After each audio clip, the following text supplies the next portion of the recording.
Good morning and a very warm welcome to all audience at home. Welcome to the Jakarta-Post live event. This is our first edition of this live event, something that we will do very often in the future when there will be a lot of important developments. I think Jakarta-Post will be there to help live broadcast and discuss some of the key issues on the ground. This morning, we're going to listen to President Jokowi's State of the Nation address at the House of Representatives building. This is a regular annual event, but this year a lot of regarding the possible implementation of a budget cut towards the fuel subsidy. This is something that has been hotly debated in the past week. So I believe that the speech this morning will have a fresh relevance, and this is going to be something that will have repercussion and impacts in the coming months, if not the coming years, because next year will be sort of a political year before we go into 2024 with the general election and the presidential election. And to discuss some of the key issues in the speech, some of the major takeaways from the speech, we are joined this morning by some of the best minds in the business, political analysts, business analysts, and mostly coming from the CSIS, Center for the Strategic and International Studies. First, we have Pak Yusuf Wanandi, yes. Vice Chair, Board of Trustee of the Center for Strategic and International Studies. He's also a Senior Fellow with the CSIS. Good morning, Pak Yusuf. Good morning, Taufik. Thank you for joining us this morning. I hope you're in a good health. I'm okay.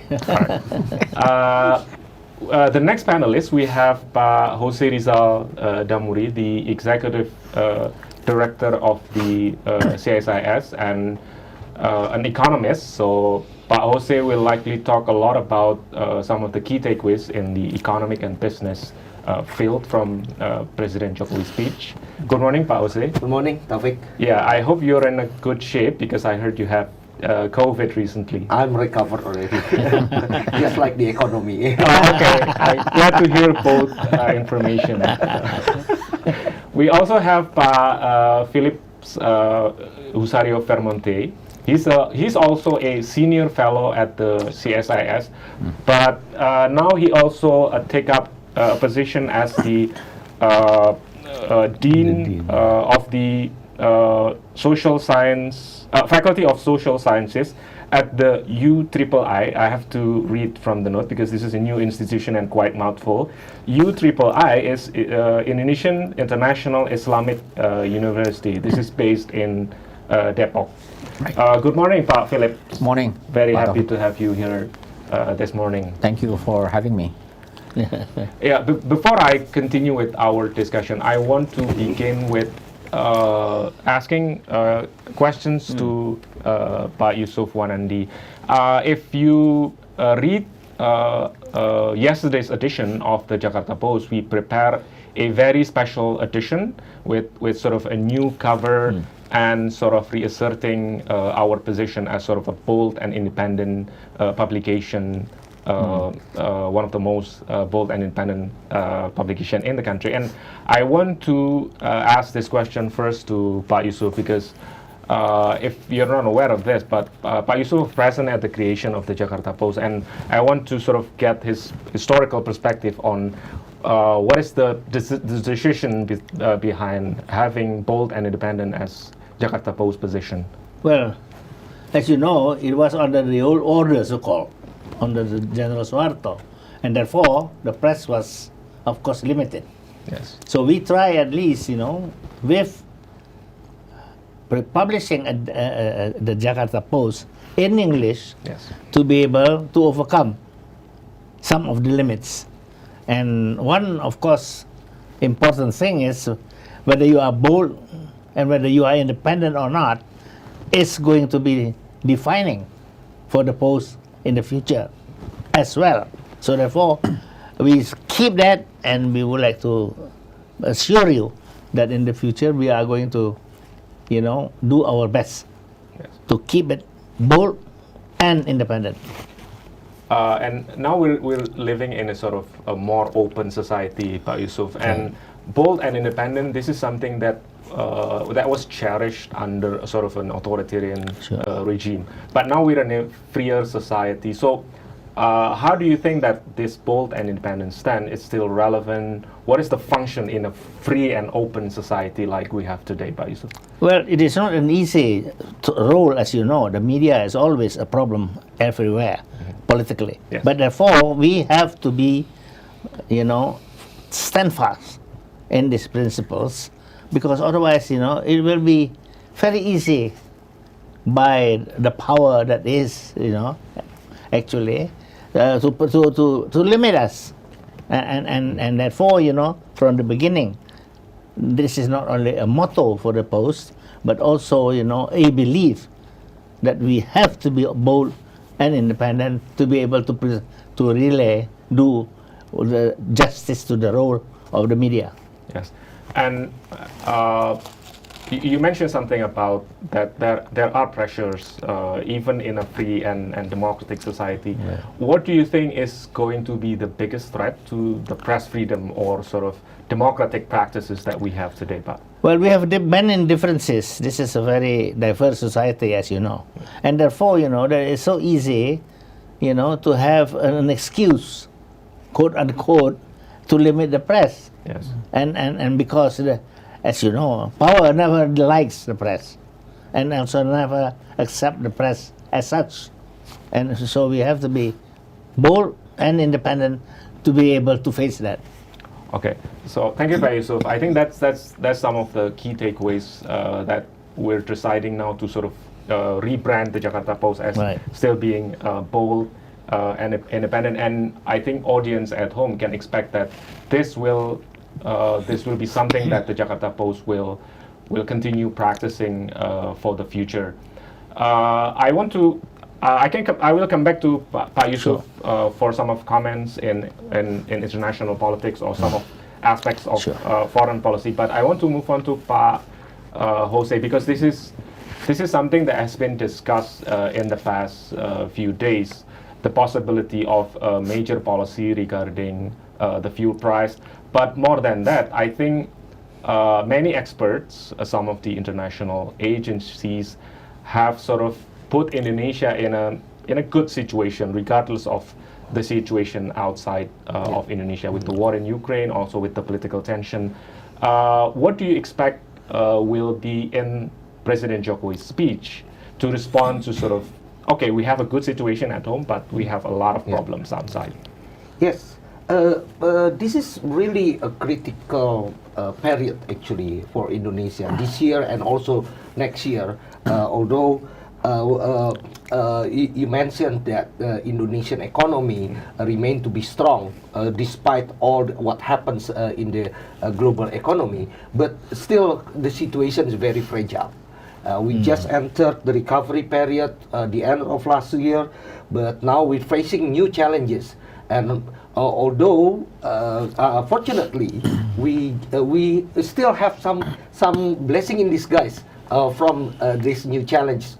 Like for example, our commodity export has been soaring a lot. The price of exported commodity remain to be strong at the moment. It gives us a windfall profit.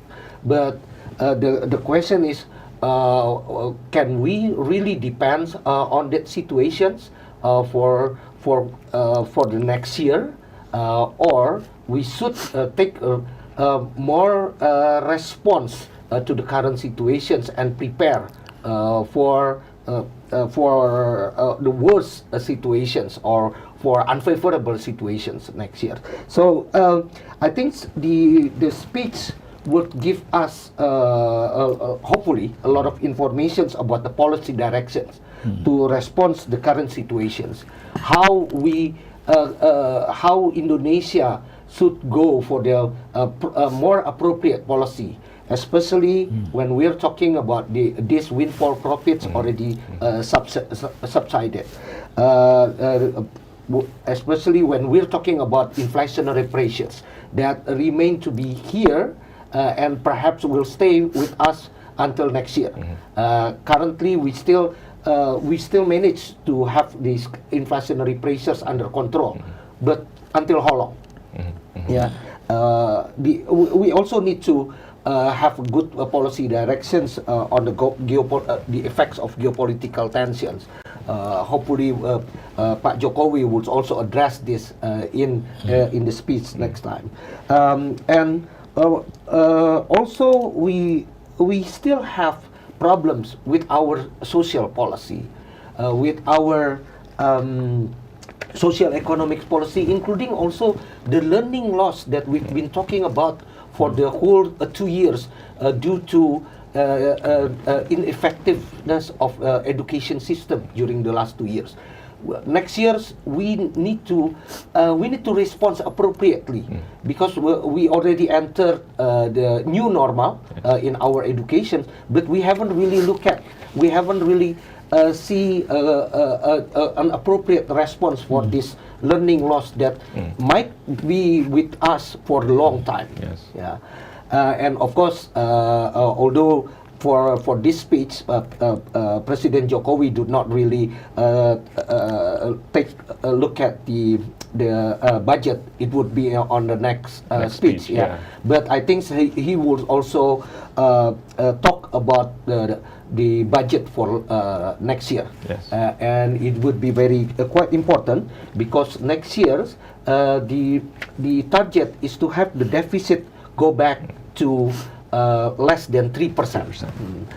This is quite critical on how we balance actually the need for having a fiscal support for the social economy, for subsidy, and for other things with the situations that might not be unfavorable.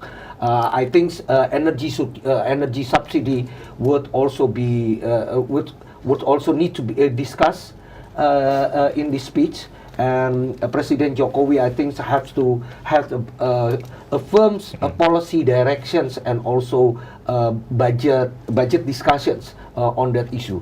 It already becomes a burden to our budgets this year, and we cannot let it happen until next year as well. Okay. Yeah, Okay. I think those aspects. We expect that President Jokowi would discuss in the speech, and at least we have some kind of directions on how it goes, how they go next year. Yes, there are a number of important issues that I think I can follow up later. But I want to continue with Phillips, and this is regarding sort of domestic policy. I think Pak Jose just mentioned about. A quick decision that has to be made with regard to, for instance, the fuel subsidy policy, and that will definitely have a political implication. But before we go into that question, probably you can sort of share with us what will be your expectation towards the speech, Pak Phillips. Yeah, thank you, Pak Taufik. Our expectation does not mean that it will be in the speech, right? But this is, I think, what we want to hear from the speech today. I think number one, as we enter this year of big government, we have to recover on the health front, on the economic front, and that would require a lot of political work on the part of the government, that they have to get the support from the parliament, from BPK and from political parties in order for the government to be smoothened in actually implementing all these policies. And then on the other hand, I think this is very important in relation to what we've been debating in the past few months, is on the bill on the penal code. Yes. There are issues about whether or not, the articles on the critics against the president should be there or should be out and so on. But that, I think, the very essence of our democracy. When we have a strong government, what would be the place for example, civil society, critics, and so on? This is the heart of the matter of the bill on our penal code that has been discussed. Number two, I think the commitment towards election and democracy. As we know, there had been also, controversies about the possible extension and then on the delay of the election and so on. So I think I would expect the president to put this commitment towards democracy. As you mentioned in the beginning, we're entering the political years, and it already started. The Indonesian Election Commission already started the registration for political parties. So it has to go through, and then the government needs to convince the people that it will actually happen with the budget, sufficient budget, and so on. Number three, I think there has been drama, right, in the past 2 weeks about the Indonesian police. Yes. But I think regardless of the drama, I think as Pak Use mentioned, and you mentioned, fuel subsidy always political issues, right? And people would protest regardless of the rationale behind the decision to cut the fuel subsidy. So we need law enforcement, i.e. the police. And we need to trust the police. And with this, in the past 2 weeks, the question of trust, I think, against the police is very tainted. And then it's been going on, and I would expect, if the president would touch on the need for reform of our police. We did our reform on the security sector reform. Yes. The Indonesian armed forces continuously to be reformed. And I think a police also with huge power, huge budget, and then they are on the ground with guns, with weapons, and so on. So we need to have a democratic police that is transparent and also subject to law as well. I like your piece in the Post a few days ago. You are asking question when cops start to shoot other cops. cops. All right, who's gonna police the police? Yeah. And I think that is a very relevant question, although it might not be there. But I think people would want to expect that the president says something, not on the drama, but more on the need to have a trustable law enforcement agency in Indonesia. And last year, if we remember his speech, the same presidential address last year, Pak Jokowi, he thanked all these political parties for supporting the omnibus law and so on. A lot of hard work that was done last year with with the support from the political spectrum. And now we are having another year of election that would also require some kind of I think he would call for a kind of a peaceful, stable political situation. This year we start to see the coalition making on the part of the political parties, and then that would affect his still 2 years in power, development projects and so on that need to continue regardless of the political competition that start to heating up. Okay, thank you, Pak Philip. It's very insightful as always. I want to dig up a little bit on some of the follow-up questions, but I think I need to go back to Pak Yusuf. Usually, traditionally, presidential annual address is going to be a sort of a list of achievement from last year or from previous months, and I believe that I think Pak Jokowi will give some of details from his achievement, that travel to Ukraine, for instance, or travel to China. Do you think that Pak Jokowi will sell sort of those major achievements in the speech, and will that sort of satisfy your need to have more presence from Pak Jokowi at the international stage? Well said, because that is what we expect. Because as you know, Pak Jokowi stressed very much his domestic agenda, but always postpone, his international agenda, and he was not very attentive to that, to have to admit. But now, with all the preparation for the G20, and also all the efforts that he did, and he's still trying to do, I think it will be interesting for us to see a new Jokowi to arise, like the phoenix, Yes. And because I think, mistakenly, I thought, or interpretation at least, given that international relations is not relevant for domestic development, it's just pure mistaken. I think, these are the two coins, the two sides of the coins of the same coin. Domestic and you can verify that with Jose later on, domestic economic development cannot be separated from the international one. We are now, the IMF, praise us and all that. It's a little bit too much, according to me. We still have a lot to do to be able to really sustain this.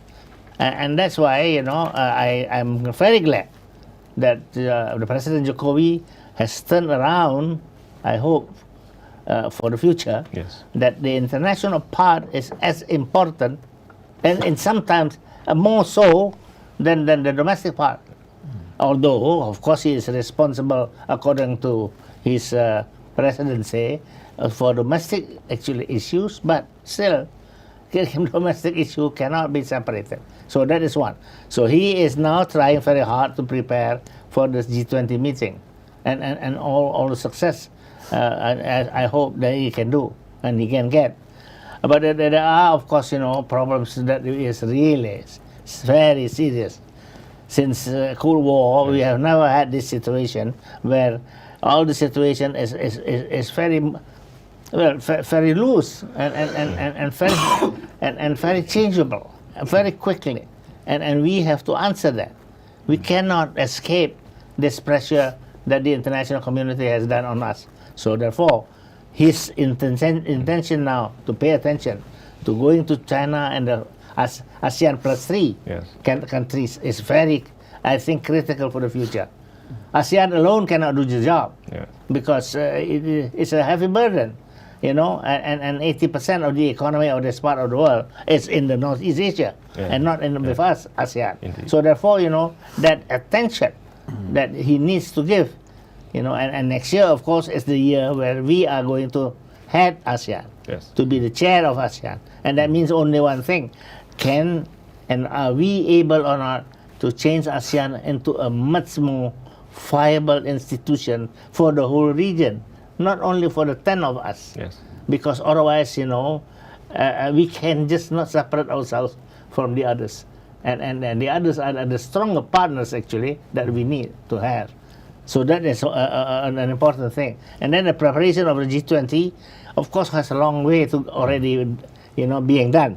So there's a lot of efforts, that has been put into, but it is not yet completed. I suspect along this line of this, because of the war, that there are really differences between us in the G20 for the first time. That the government here has to be prepared, that there is a lot more hurdles to overcome. Although the last meetings in Bali looks like it was successful to a certain extent, but I'm worried that in the implementation of it, in the agreement that has to be put together at the G20 summit, this is going to be still a very big hurdle that he has to face. So therefore, this G20 and then the preparation for a change in ASEAN is critical in his effort. And I hope he mentioned that into his speech. And so this is sort of a prospect for G20 in November. You mentioned about that despite the good intention from Pak Jokowi and the good effort that he has made, you're going to see sort of a discord or something of as a standoff happening in Bali. Definitely, I'm worried. I'm worried because you know how divided the world is now. And this is going to stay, unfortunately. And one Bali meeting is not going to change that. Yes. Okay, this is the last question for Pak Yusuf this round.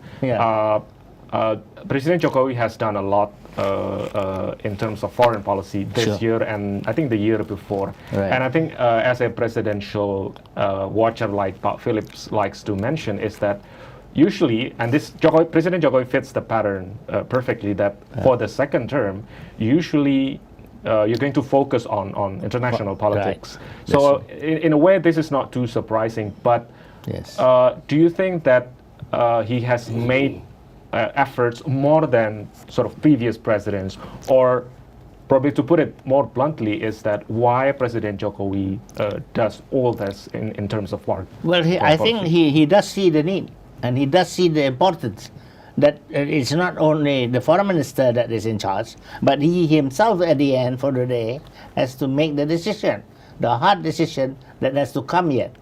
And I think I hope at least that he is going, to have that kind of leadership to bring us also further, into actually the international relation context.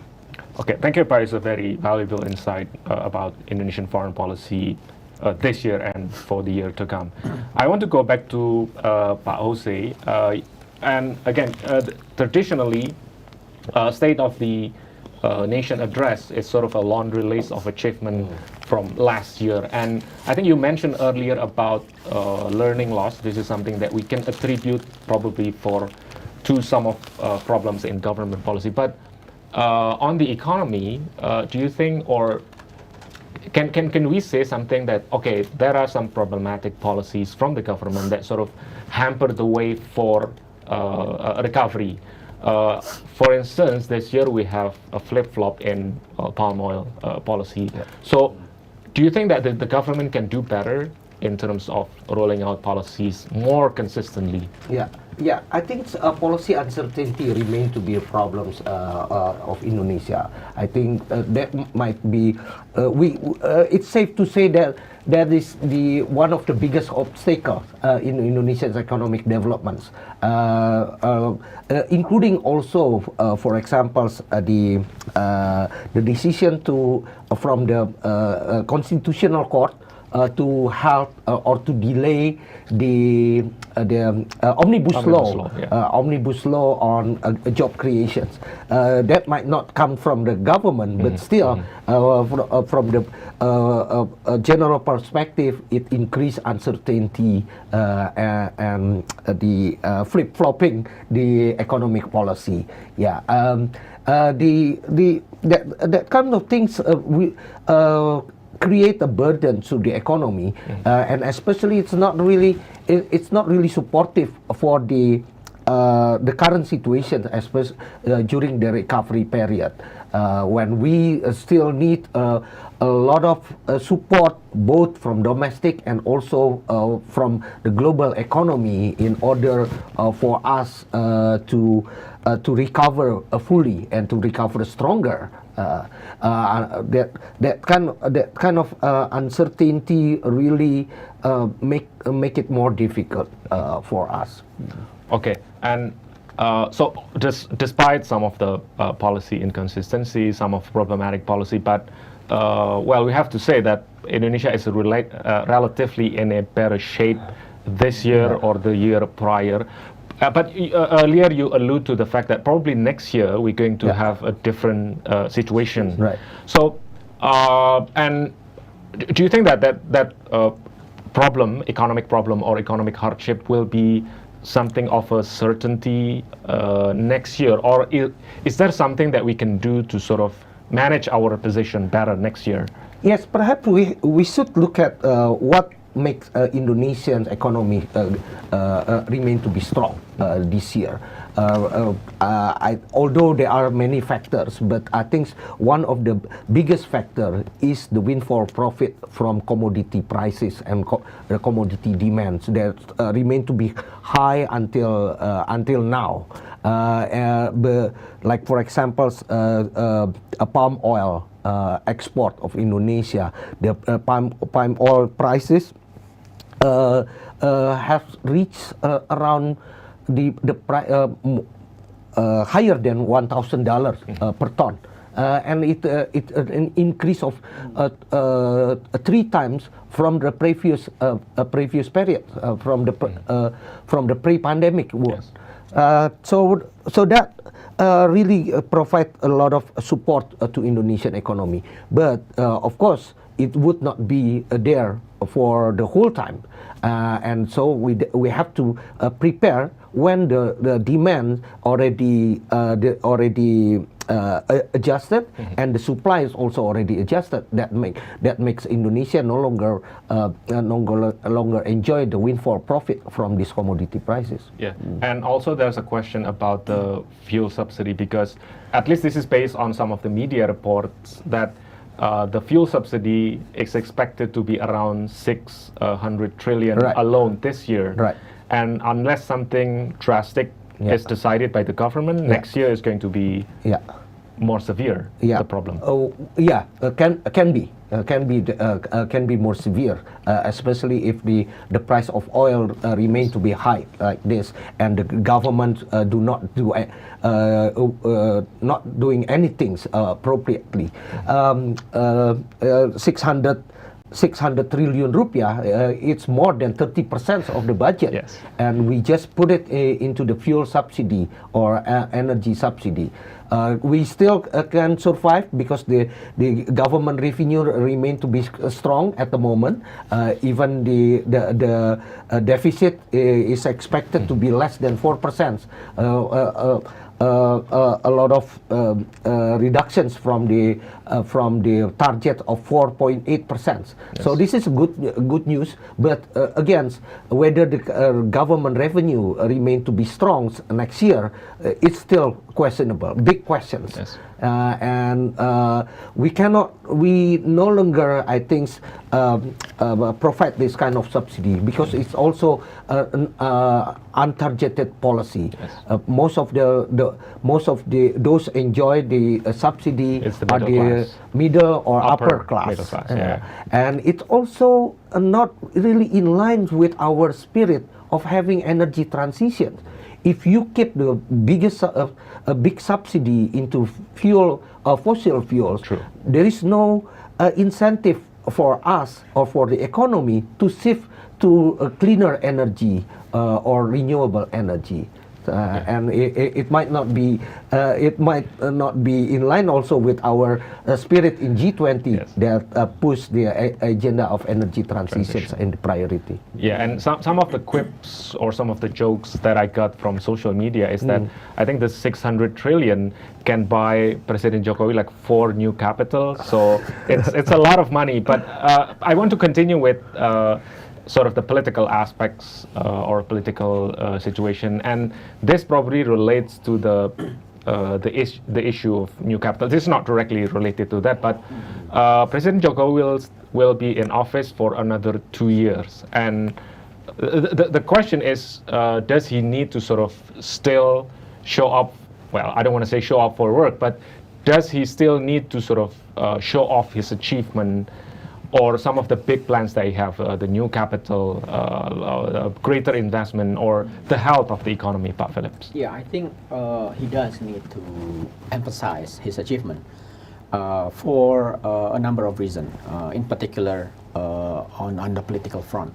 As we know, President Jokowi is not a chair of any political parties. So post 2024, he would be remembered if he has a legacy, right? If you are chair of political parties, post-election, you are still going to be there, right? Like many other previous presidents that we have in Indonesia. So by emphasizing and that he achieved a lot during his presidency, he would stay relevant. We don't know about these political aspirations, right, post-2024. Secondly, I think he's done a lot of a good job in his 2 terms, right? And then I think, of course, he wants to close his term with high marks, and that's why I think G20, for example, for him, I think before the war in Ukraine happened, I think President Jokowi was thinking that it would be such a big event, successful hosting of G20 and so on, that would resonate with the public in Indonesia, that he is also a foreign policy president, if you will. But then he is also very determined with the idea of a new capital. regardless of the fact that there are critics from many corners about the budget feasibilities and then the the viability of having this. But the goal has not changed on President's part. That is to have this August 17, 2024 be organized, be celebrated in the new capital. And I think up until this point, we have not seen him backing down from this determination. But of course, if the economy continues, I mean, right now we are in a good shape according to Pak Wazir Rizal. But if next year and the year after the situation, is not as good as what we are having right now, of course, that kind of idea would be too expensive and would be a burden to the next president. That would have to continue, because if we already pump a lot of money into the new capital, then it will be too big to fail. It will be too big to be abandoned, and that would be a burden for whoever become the president in 2024. Yeah. Okay. Thank you, Pak Phillips. I want to check on with the latest situation at the House of Representatives. Representative building. I don't know if we have a live feed from the building. I believe some of the opening speeches has been made. I believe we have, this is the People Consultative Assembly Chairman delivering here his opening speech. So I believe this is going to be a while before we can go fully live to the House of Representatives for the president's speech. But while waiting for the speech, I want to continue with Pak Phillips with sort of the follow-up questions from the fact that I believe President Jokowi, the approval rating is still quite high for a president in this late stage of the game. And you mentioned about the possibility that he will have to leave sort of a political legacy. And this is going to be very practical questions, Pak Philip. With all the achievement, with all the things that he has done, what do you think his prospects in the sort of political machinations ahead of the 2024 election, Pak Philip? Yeah. That's right. He remains the strongest, I think, politician in Indonesia. He's a president, yes, with all the resources and then all the information that he needs. So I think he will still be relevant until next year, when the process of nominating presidential candidates due in November 2023. So from now until November 2023, I think he will still be considered by all the political players that they need the support of the current president. But after, if you already have the ticket and the political parties started to campaign on their own, we are not talking about only presidential election. We are talking about legislative election, which is also important, right? And we are laser focusing on the presidential election, but we sometimes do not discuss the legislative election, which is always important, because we need all the necessary laws, regulations, rational lawmaking, if you will. And then the political parties will be busy, in terms of campaigning, for preparing their machinery for this electoral campaign for 2024. And not to mention, we are going to have also in 2024 local elections, simultaneous local elections. So, after I think November 2023, Pak Jokowi, these other political players will be busy with their own political game, and that's why I think it is very important for President Jokowi to get things done, before November 2023. On developments or other plans that he has, it must, in my opinion, it has to be fixed before November 2023. And lastly, I think This is my concern. In the context of Indonesia, I keep wondering when we are going to stop this kind of a practice that presidents, not only President Jokowi, we have President Megawati, we have President SBY. When we are going to have a situation where the ongoing president do not try to be a kingmaker, right? And leave all the political process as neutral as possible, But I think what we are seeing right now, same thing that Ibu Megawati did and before 2024 election, and what SBY did during his whole presidency, trying to prepare for a replacement of their preference.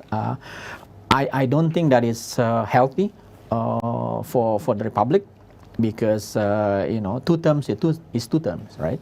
And we should give trust for potential leaders of the country, right?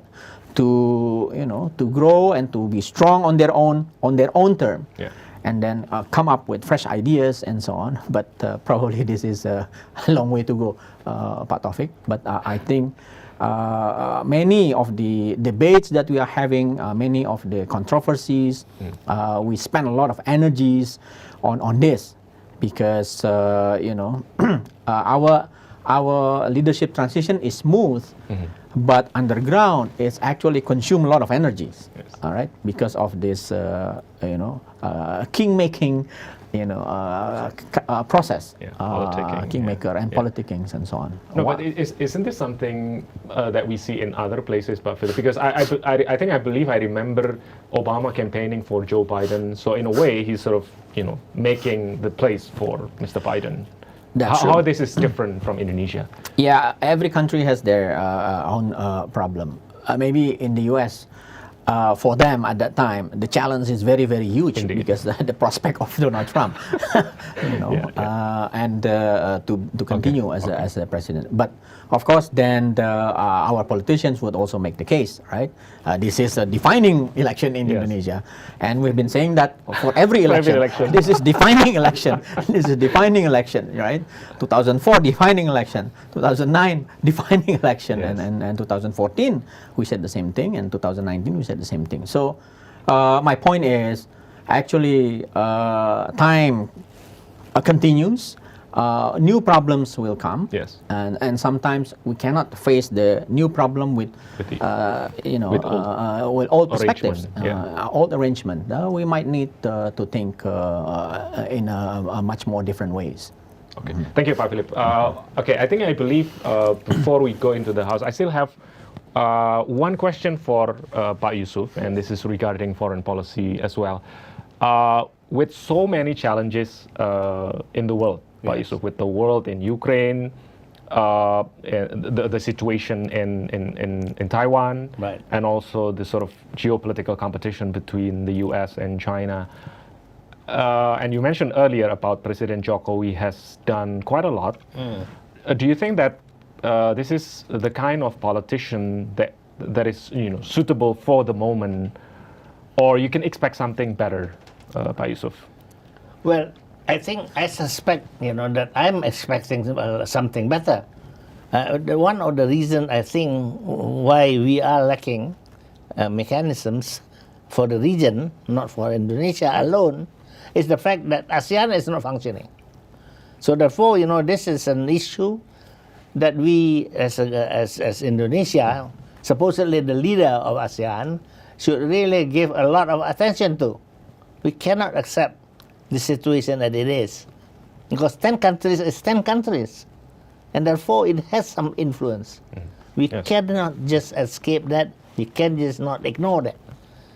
But we have to do our efforts too, because they look up to Indonesia.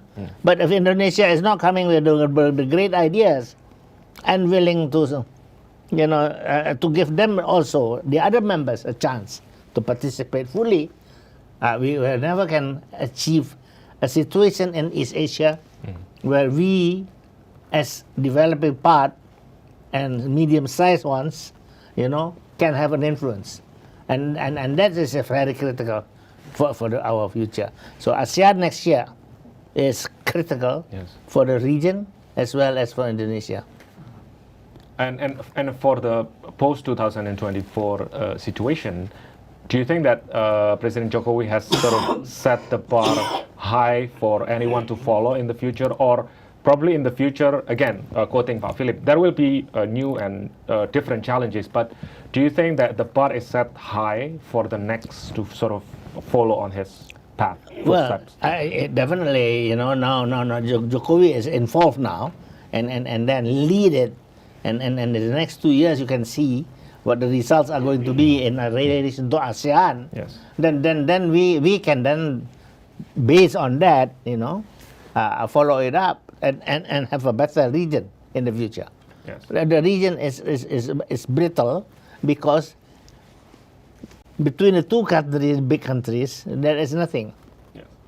So if we can fill in that gap, then we can have a better, stable region for the future. Okay.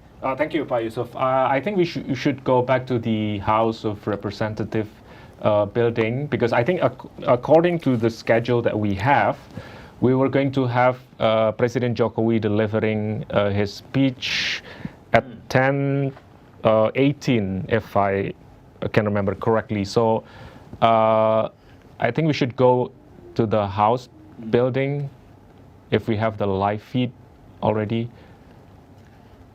Oh, this is the House Speaker, Ibu Puan Maharani. I think this is, it's going to be very soon.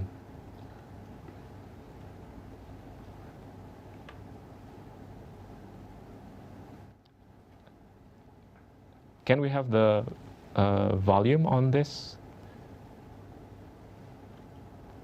Dan Saudara Wakil Presiden, hadirin sidang yang terhormat, dan seluruh rakyat Indonesia yang kami muliakan.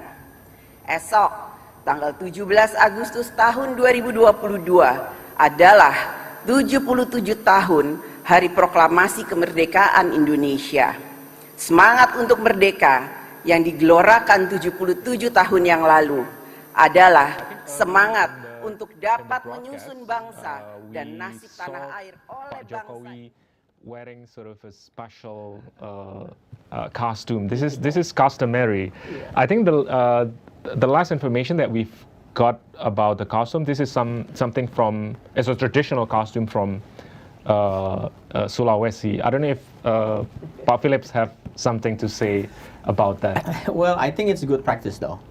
During his presidency, I think Pak Jokowi has been consistently, trying to wear this traditional outfit in this kind of a national event, and then sometimes people never know that such outfit exists, and so I think it's refreshing, to see that as a president he continues this practice. Yeah, last year it was quite a stir, caused quite a stir with the traditional Baduy, I think, costume, right? Yeah. From last year. Yes, but last year, what I observed is in the past few years, he wears not from the mainstream, big culture, so to speak, right? Not the Javanese, but like Baduy and Bali, now from Sulawesi and so on, certain part of, I think it's Southeast Sulawesi. Yeah. And I think it is consistent with his image as well. That I've been saying this in our last roundtable here at the Jakarta-Post, that nothing more nationalist than to see a mayor from a small city become a president, right? And all Indonesians might start to think now, if they have a good mayor, head of a district or governor from every places across Indonesia, right, that can be a president one day if they perform good job. The same thing with this local culture is brought up to the national scene like this. I think it's refreshing. And also, I think it's very refreshing, and I think Pak Yusuf will agree to this, that a mayor from a small town in Central Java is not really a playing a very high-profile international role. Yeah. Has a visit to Kiev, to Ukraine, Right. to Moscow, to Moscow, China yes, and Japan, and especially with the visit to Kiev and Moscow, this is really a high-stakes Right. game. Very So much so. yeah, I think there's a lot of hope that we can place to Asian democracy in delivering a leader that caliber. Yeah. I think what he showed more importantly is Indonesia is not Jakarta, with this kind of traditional outfit. And the diversity has been accepted. Diversity That is has been important accepted, yes. as well. Yeah. It's not only Javanese, it's not only Sumatran, Yeah. but it's very small the parts of Indonesia now has been recognized by this tradition. Yeah. And you have seen, or I don't know, prepared a lot of these speeches in the past, Pak Yusuf, during the Yes. New Order Right. era. Do you think that in the past, President Suharto back then was also trying to sort of project this? No, he's very much Javanese. And that's why we have to get rid of him.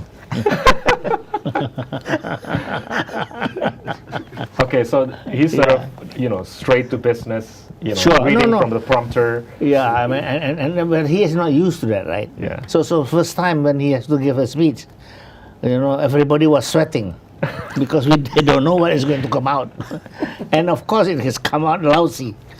The first one, I remember that. Yeah. But that's why then we create the tradition that he should not go for the masses. He is not one that is prepared for that. Yeah. But more the sober reading of the paper. Okay. And then even that reading was sometimes very Javanese. Mangkin semangkin, and so forth, Yeah. So that is a problem that we are faced with. Oh, so you were referring to the previous leader before Suharto. So this is a comparison between Sure. Suharto and Sukarno, which That's is a right. completely different. Different the era. Different character, Pak. Completely. Yeah.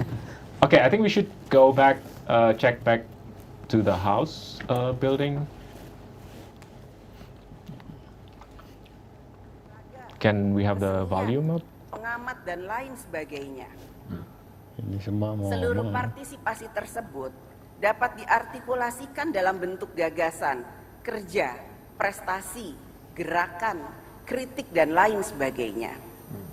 Semua bentuk partisipasi menyusun dan membangun Indonesia tersebut apabila ditujukan untuk memajukan Indonesia, maka arah dari kerja bersama tersebut akan memberikan energi yang positif bagi produktivitas memajukan Indonesia, memperkuat kebersamaan rakyat, mempersatukan It's gonna be a while. rakyat. Okay, we still have time for another round of discussion, and I want to go to Pa Jose about the, of course, the difficult dilemma that the government is facing, whether or not to do something about the burden of subsidy, but also the real situation with the inflation. This is officially still low compared to other places in the world. But and I'm talking about for the short term. What is the sort of possible problem that we can deal in the next 2 or 3 months? Of course, taking into consideration if the government decides to maintain the subsidy or decided to do something about that. Yeah, I think if we look at the statistics, the source of inflation is quite clear. It comes mostly from energy and transportations that become, although still regulated at the moment, but it's already becomes the inflationary pressures is quite strong there, and also another thing is on food prices. So that if we look at the inflationary challenge within the next few months, I think those two need to be taken care of, especially from the for food prices. Food security remains have to be in the top priority, and then the government should go for flexible a flexible policy, including also to secure food from abroad. There is some kind of tendency that the government of Indonesia do not want to import food, but if we still don't want to import food, then perhaps we would lose the chance in securing food supply from abroad if something bad happens. So that I think the governments need to prepare for that. On the energy side, we already discussed that the burden for energy subsidy becomes too high and and then that's why I think we should also start to think about the way to shift the subsidy. Normally, the subsidy goes to product subsidy, but the best way is actually the subsidy goes to the people itself. So that it becomes more targeted. Of course, that means the energy prices would increase, the inflation might soar a little bit, but we see that this kind of inflations would not be there for a long time. So because the energy price would remain at a certain prices that might be higher than the current prices, but it would not be going up again. Yeah. So this kind of a policy actually already took place in 2014, 2015, when the government, President Jokowi himself, tried to reduce the energy subsidy, and it was quite successful. But unfortunately, we didn't see much progress after that kind of move, that kind of actions in 2014, 2015. So perhaps this right now, this is also another momentum for us to reform the energy subsidy, and by looking at the way that might be more targeted, including also to subsidize the people rather than subsidize the product. In that case, we try to increase the purchasing power of the society of the people, so that they can afford to buy the products, the higher price of the product. And I think the questions of fuel subsidy and what to do about it this is sort of a perennial questions. I think back to President Suharto, we have this problem with the transition. During the transition period, we had this problem, and also every president after that. And I think this goes to the very hard, to the core of the questions. And I want to ask this from sort of economic point of view. Why this is a perennial problem? Why we keep asking these questions year after year that we haven't solved this? In CSIS, we have produced a lot of reports actually on this subsidy since the 1980s, and it keeps coming back again and again. We thought that during the 2014, 2015s, when there was reforms in the energy subsidy, it was our last times to produce this kind of report, but unfortunately now we're facing the same situation again. Maybe it's not about the economy, but rather about the politics. And I don't know. Maybe also the perceptions that Indonesia is a rich country, abundant with oil, with all natural resources, still remain to be in the minds of the people, and then they think they are entitled to this kind of subsidy. I think this is a narrative that has been going around for ages, for 30 or 40 years, and remain to be there, although we no longer oil producer countries at the moment. So that's from economic point of view, but this is not exclusive to President Jokowi. This has plagued other presidents.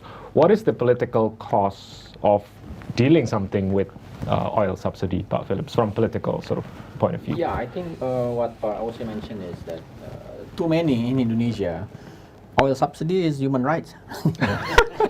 Because and then the people seem to forget. We just started doing this. I think after Suharto was in power for 3, 4, 5 years, and before that we didn't even have such a high number or high portion of fuel subsidies in Indonesia. So it's actually something that is devised by the government. So then the government could devise something else. And Pak Yose mentioned that in 2015, among the first thing that President Jokowi did was to cut fuel subsidies.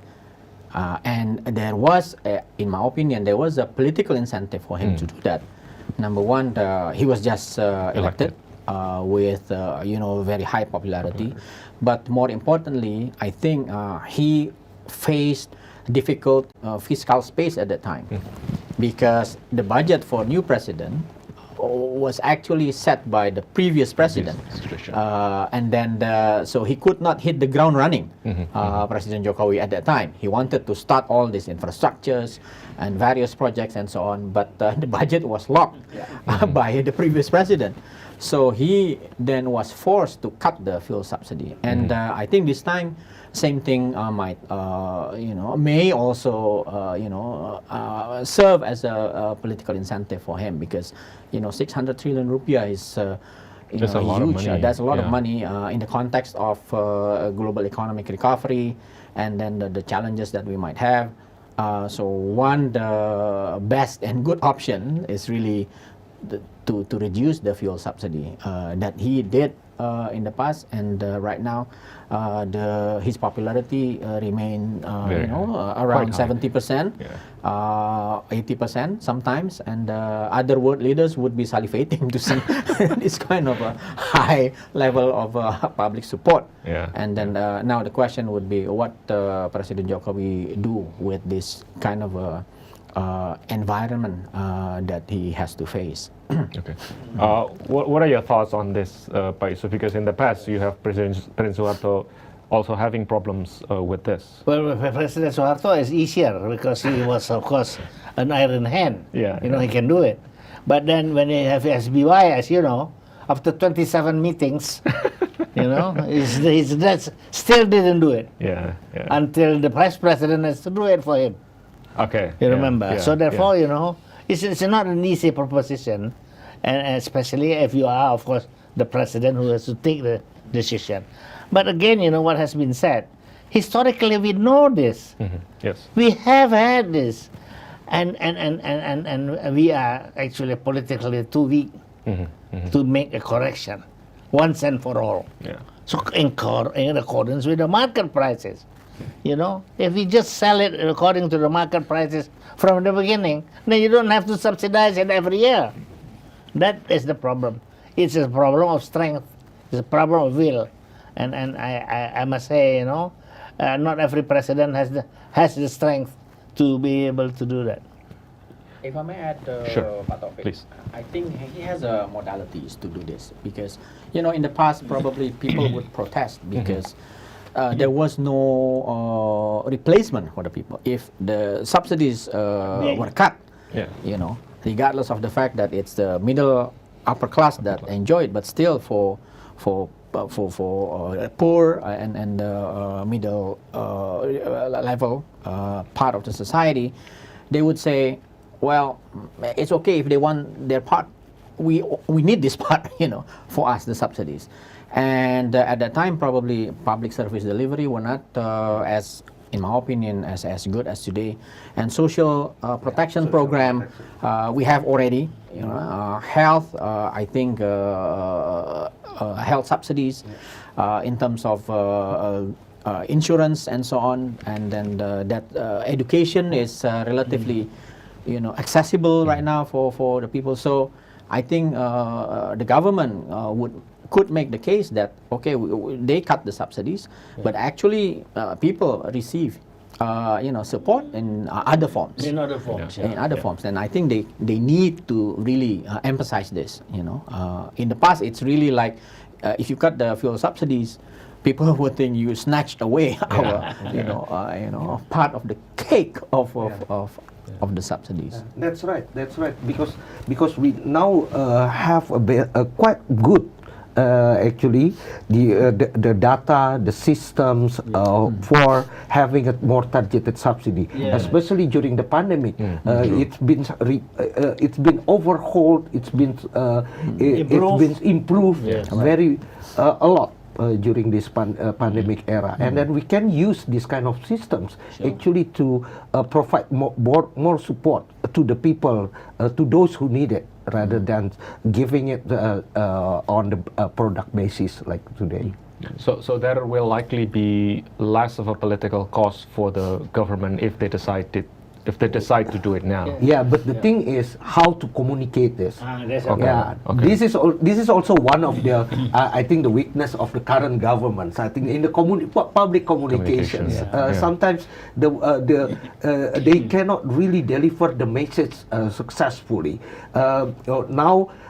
Perhaps people receive the money for the government, but they still think that the price is increasing, while they don't really take account that they receive part of the money, additional money for them. So this is kind of how to communicate this kind of message to the public.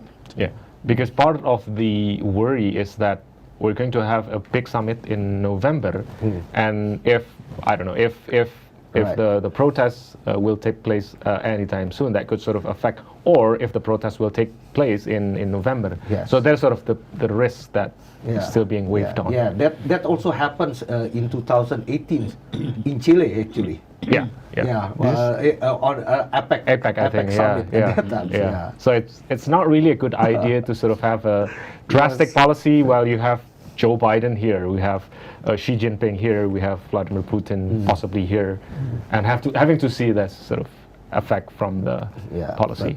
But again, as you said, as Jose said, they have the means. The government has the means, to prepare it well.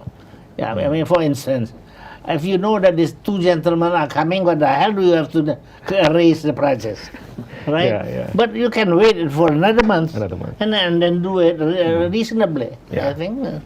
So it's a problem of political will. Number two, number one, and then number two is of course the acumen of a leader, how to sell, the policies to the people. Okay. Thank you, Pak Yusuf, and thank you, Pak Jose and Pak Phillips, for this round of discussion. I think we should go back to the House building to see the latest situation. I think, this is a little bit an overtime for the House Speaker, but I think we should tune in to the speech. It's going to be very soon. Can we have a volume on this? Warga bangsa yang lainnya. Oleh karena itulah peran negara diperlukan untuk menjamin hak berdemokrasi yang sama bagi semua warga bangsa, hak mendapatkan rasa aman yang sama bagi semua warga bangsa, hak untuk hidup tentram dan sama bagi semua warga bangsa. Inilah tugas kita bersama untuk membangun peradaban demokrasi yang memuliakan nilai kemanusiaan dan menjaga martabat bangsa. Saudara Presiden dan Saudara Wakil Presiden, hadirin sidang yang terhormat dan seluruh rakyat Indonesia yang kami muliakan. Dengan tema peringatan Hari Kemerdekaan Republik Indonesia yang ke-77, yaitu pulih lebih cepat, bangkit lebih kuat, maka menjadi momentum bagi kita dalam mengambil tekad dan upaya untuk segera kembali melanjutkan pembangunan nasional untuk kemajuan Indonesia. MPR RI, DPR RI, dan DPD RI sesuai dengan kewenangan konstitusionalnya akan terus bersinergi dengan pemerintah dan masyarakat untuk percepatan pemulihan kondisi di semua sektor kehidupan. Sebagai anak bangsa, kita semua siap cancut tali wondo, menyingsingkan lengan baju agar kita segera pulih dan bangkit untuk menjemput impian kolektif kita sebagai bangsa, yakni negara Indonesia yang merdeka, bersatu, berdaulat, adil dan makmur.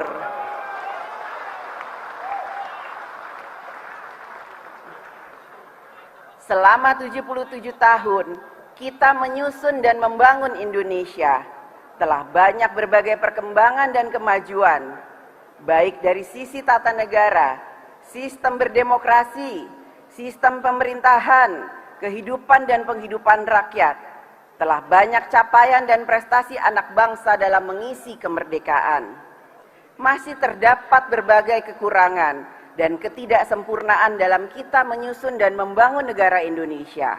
Hal tersebut membutuhkan kerja bersama kita untuk terus menyempurnakannya. Ketidaksempurnaan dalam kita membangun negara bukan menjadi alasan untuk memusuhi negara, mencaci maki negara. Janganlah kita selalu mengutuk kegelapan, tetapi marilah kita mulai hidupkan lilin penerang yang dapat memberikan cahaya sekecil apapun itu, sehingga dapat memberikan ruang gerak dalam keleluasaan dalam bekerja dan membangun bangsa. Presiden pertama kita, Insinyur Soekarno, tegas menyatakan, kemerdekaan nasional adalah jembatan emas menuju Indonesia adil, makmur, sejahtera. Bangsa dan negara kita memiliki gagasan untuk merdeka, memiliki jiwa rakyat untuk bersatu, memiliki wilayah jamrut katulistiwa yang kaya raya, memiliki kekayaan budaya bangsa. Marilah kita bersama-sama, kerja bersama, bergotong royong, mengisi ruang-ruang bermasyarakat, berbangsa dan bernegara untuk mensejahterakan rakyat, memajukan kehidupan bangsa, dan membangun kebudayaan nasional, semangat bersama dan bersatu untuk memajukan Indonesia Raya yang sejati-jatinya. Sekali merdeka, tetap merdeka. Selama hayat masih di kandung badan, kita tetap sedia mempertahankan Indonesia, membela negara Indonesia, memajukan Indonesia Raya. Merdeka!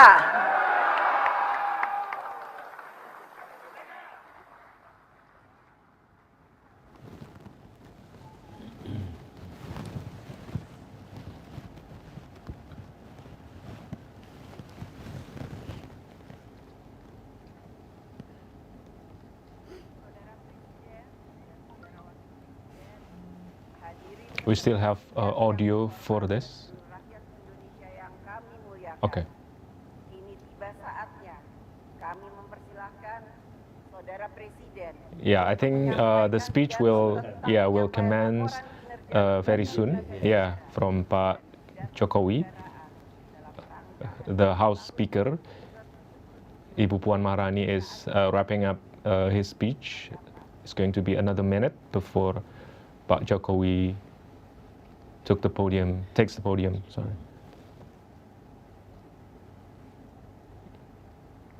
Yeah, I think now President Jokowi is walking to the stage. Yeah, for the speech. Yeah. Okay, let's listen in to what President Jokowi have to say in his State of the Nation presidential state address to celebrate the 77th anniversary of the Indonesian independence, and we will come back with our another round of analysis after the speech. Assalamualaikum warahmatullahi wabarakatuh. Selamat pagi, salam sejahtera bagi kita semuanya, Shalom, Om Swastiastu, Namo Buddhaya, salam kebajikan. Yang saya hormati Wakil Presiden Republik Indonesia, Bapak Profesor Dr. H.C. Kiai Haji Ma'ruf Amin, beserta Ibu Wuri Estu Ma'ruf Amin, Yang saya hormati Ibu Hajah Profesor Dr. H.C. Megawati Soekarno Putri, Presiden Republik Indonesia kelima. Yang saya hormati Ibu Hajah Sinta Nuriyah Abdurrahman Wahid, istri Presiden Republik Indonesia keempat. Yang saya hormati Bapak Tri Sutresno, Wakil Presiden Republik Indonesia ke-6. Yang saya hormati Bapak Hamzah Has, Wakil Presiden Republik Indonesia ke-9. Yang saya hormati Bapak Muhammad Yusuf Kalla, Wakil Presiden Republik Indonesia ke-10 dan ke-12.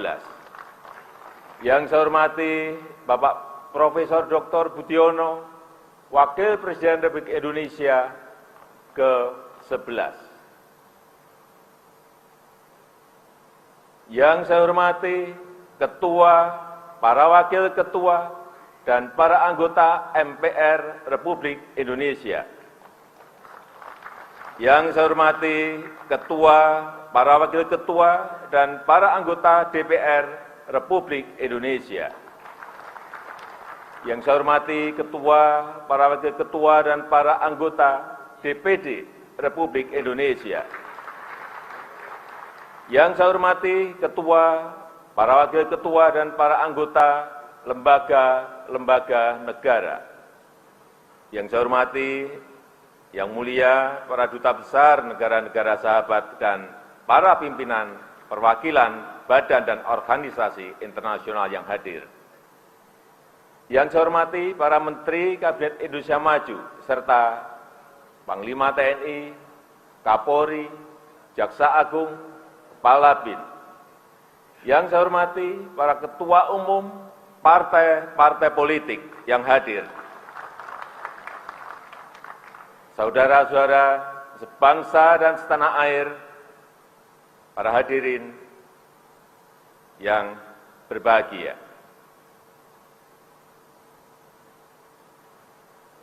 Tantangan yang kita hadapi saat ini sangat berat, sangat sulit, tidak mudah. Semua negara di seluruh dunia sedang menghadapi ujian yang sama. Krisis kesehatan pandemi COVID-19 belum sepenuhnya pulih. Perekonomian dunia juga belum sepenuhnya bangkit. Tiba-tiba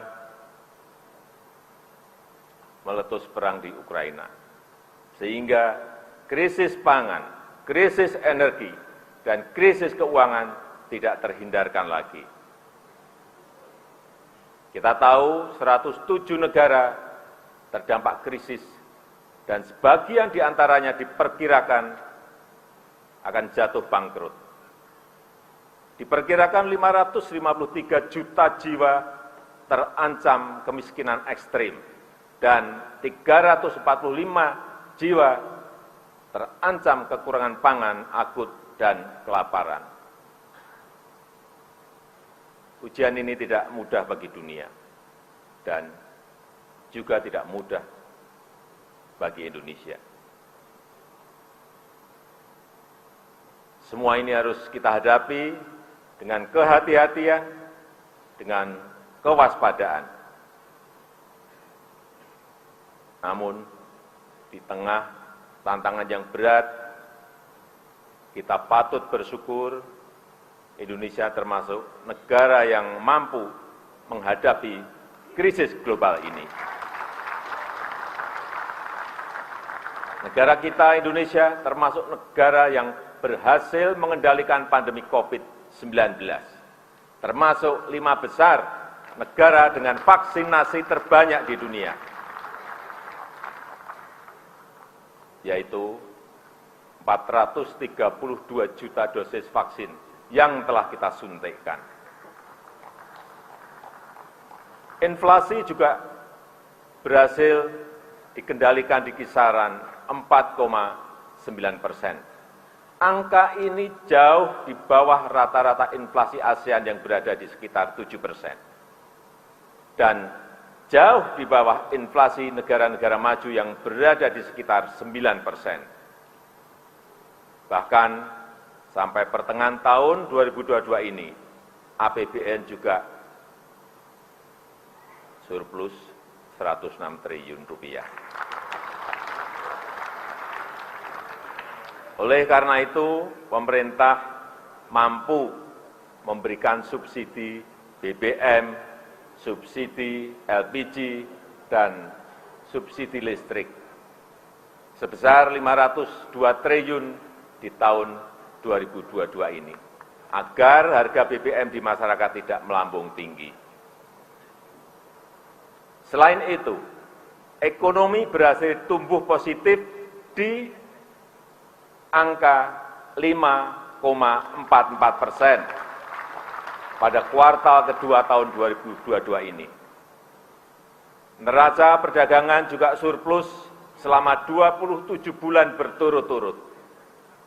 Dan di semester 1 tahun 2022 ini, surplusnya sekitar 364 triliun rupiah. Capaian tersebut patut kita syukuri. Fundamental ekonomi Indonesia tetap sangat baik di tengah ekonomi dunia yang sedang bergolak.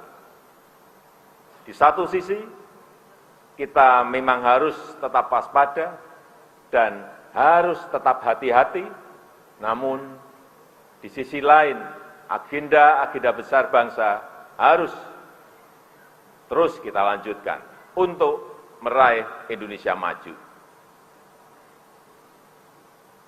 Saudara-saudara sebangsa dan setanah air, dalam menghadapi pandemi COVID-19 yang melanda seluruh dunia, bangsa Indonesia telah menunjukkan diri sebagai bangsa yang tangguh.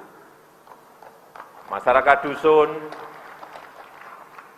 masyarakat kampung saling melindungi dan saling berbagi. Ulama, tokoh agama, dan tokoh adat aktif mendampingi masyarakat. Organisasi sosial, keagamaan bergerak cepat membantu masyarakat. Tenaga kesehatan, TNI, dan Polri, dan jajaran birokrasi saling bersinergi bersama-sama, bergotong royong bersama-sama. Dan lembaga-lembaga negara juga mendukung pemerintah dalam menghadapi ketidakpastian ini. Kalau kita mampu mengelola pandemi dengan baik, artinya kita juga insya Allah pasti mampu mengelola agenda-agenda besar lainnya dengan baik pula. Inilah kekuatan pertama kita untuk membangun negara kita Indonesia. Kekuatan kedua Indonesia adalah sumber daya alam yang melimpah. Wilayah yang luas, dengan keanekaragaman hayati terkaya di dunia, pasti menjadi kekuatan besar Indonesia jika kita kelola secara bijak dan berkelanjutan. Syaratnya satu, harus dihilirkan dan diindustrialisasikan di dalam negeri agar nilai tambah bisa maksimal untuk kepentingan nasional. Hal ini akan membuka lapangan kerja, meningkatkan ekspor, menghasilkan devisa, meningkatkan pendapatan negara, serta mendongkrak pertumbuhan ekonomi. Kekuatan ketiga kita adalah bonus demografi. Jumlah penduduk yang sangat besar dan didominasi oleh anak-anak muda usia produktif, serta daya beli masyarakat yang terus meningkat, akan menjadi motor penggerak ekonomi nasional kita dalam menghadapi kompetisi global. Kekuatan keempat adalah kepercayaan internasional yang meningkat tajam. Indonesia diterima Rusia dan juga diterima Ukraina sebagai jembatan perdamaian. Diterima negara-negara besar, walaupun geopolitik sedang panas. Dan juga dipercaya PBB sebagai champion dari Global Crisis Response Group untuk penanganan krisis global, baik krisis pangan, krisis energi maupun krisis keuangan. Dan tahun ini kita menjadi Presiden G20, organisasi 20 negara ekonomi terbesar di dunia. Dan tahun depan kita juga menjadi ketua negara-negara ASEAN. Artinya, kita berada di puncak kepemimpinan global. Dan memperoleh kesempatan besar untuk membangun kerjasama internasional. Kepercayaan besar dari masyarakat internasional ini juga bisa dirasakan di dalam negeri. Reformasi struktural untuk daya saing dan iklim berusaha terus kita lakukan. Ekosistem investasi dan pertumbuhan UMKM terus kita perbaiki. Hilirisasi dan manufaktur di dalam negeri juga terus tumbuh pesat. Pertumbuhan investasi juga meningkat tajam, di mana saat ini 52%-nya sudah berada di luar Pulau Jawa. Artinya ekonomi kita bukan hanya tumbuh pesat, tetapi juga tumbuh merata menuju pembangunan yang Indonesia sentris. Saudara-saudara sebangsa dan setanah air, dengan kekuatan dan peluang besar tersebut, kita mempunyai kesempatan besar untuk membangun Indonesia yang inklusif, berkeadilan dan berkelanjutan. Pertama, hilirisasi dan industrialisasi sumber daya alam harus terus dilakukan. Hilirisasi nikel misalnya, telah meningkatkan ekspor besi baja 18 kali lipat. Saya ingat di tahun 2014 hanya sekitar 16 triliun rupiah. Tapi di tahun 2021 kemarin meningkat menjadi 306 triliun rupiah. Karena sudah diekspor dalam bentuk barang setengah jadi maupun barang jadi. Dan di akhir tahun 2022 ini, kita harapkan sudah bisa mencapai 440 triliun rupiah. Itu hanya dari nikel. Sekali lagi, itu hanya dari nikel.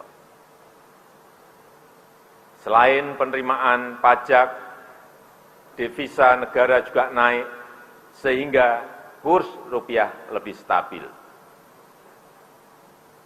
Sekarang ini Indonesia telah menjadi produsen kunci dalam rantai pasok baterai litium global.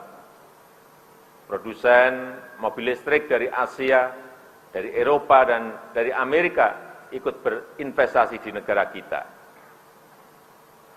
Setelah nikel, pemerintah juga akan terus mendorong hilirisasi boksit, hilirisasi tembaga, dan hilirisasi timah. Kita harus berani, kita harus membangun ekosistem industri di dalam negeri yang terintegrasi, yang akan mendukung pengembangan ekosistem ekonomi hijau dunia. Yang kedua, selain hilirisasi, optimalisasi sumber energi bersih dan ekonomi hijau harus terus kita tingkatkan. Persemaian dan rehabilitasi hutan tropis dan hutan mangrove serta rehabilitasi habitat laut akan terus dilakukan dan akan menjadi potensi besar penyerap karbon. Energi bersih dari panas matahari, panas bumi, angin, ombak laut, dan energi bio akan menarik industri penghasil produk-produk rendah emisi. Kawasan industri hijau di Kalimantan Utara akan menjadi Green Industrial Park terbesar di dunia. Saya optimis kita akan menjadi penghasil produk-produk hijau yang kompetitif di perdagangan internasional. Upaya tersebut bisa langsung disinergikan dengan program peningkatan produksi pangan dan energi bio. Pemanfaatan kekayaan hayati laut secara bijak akan menjadi kekuatan besar untuk produk pangan, farmasi, dan energi. Demikian pula dengan perkebunan kita antara lain kelapa sawit yang telah terbukti menjadi pemasok terbesar CPO dunia. Untuk konsumsi beras,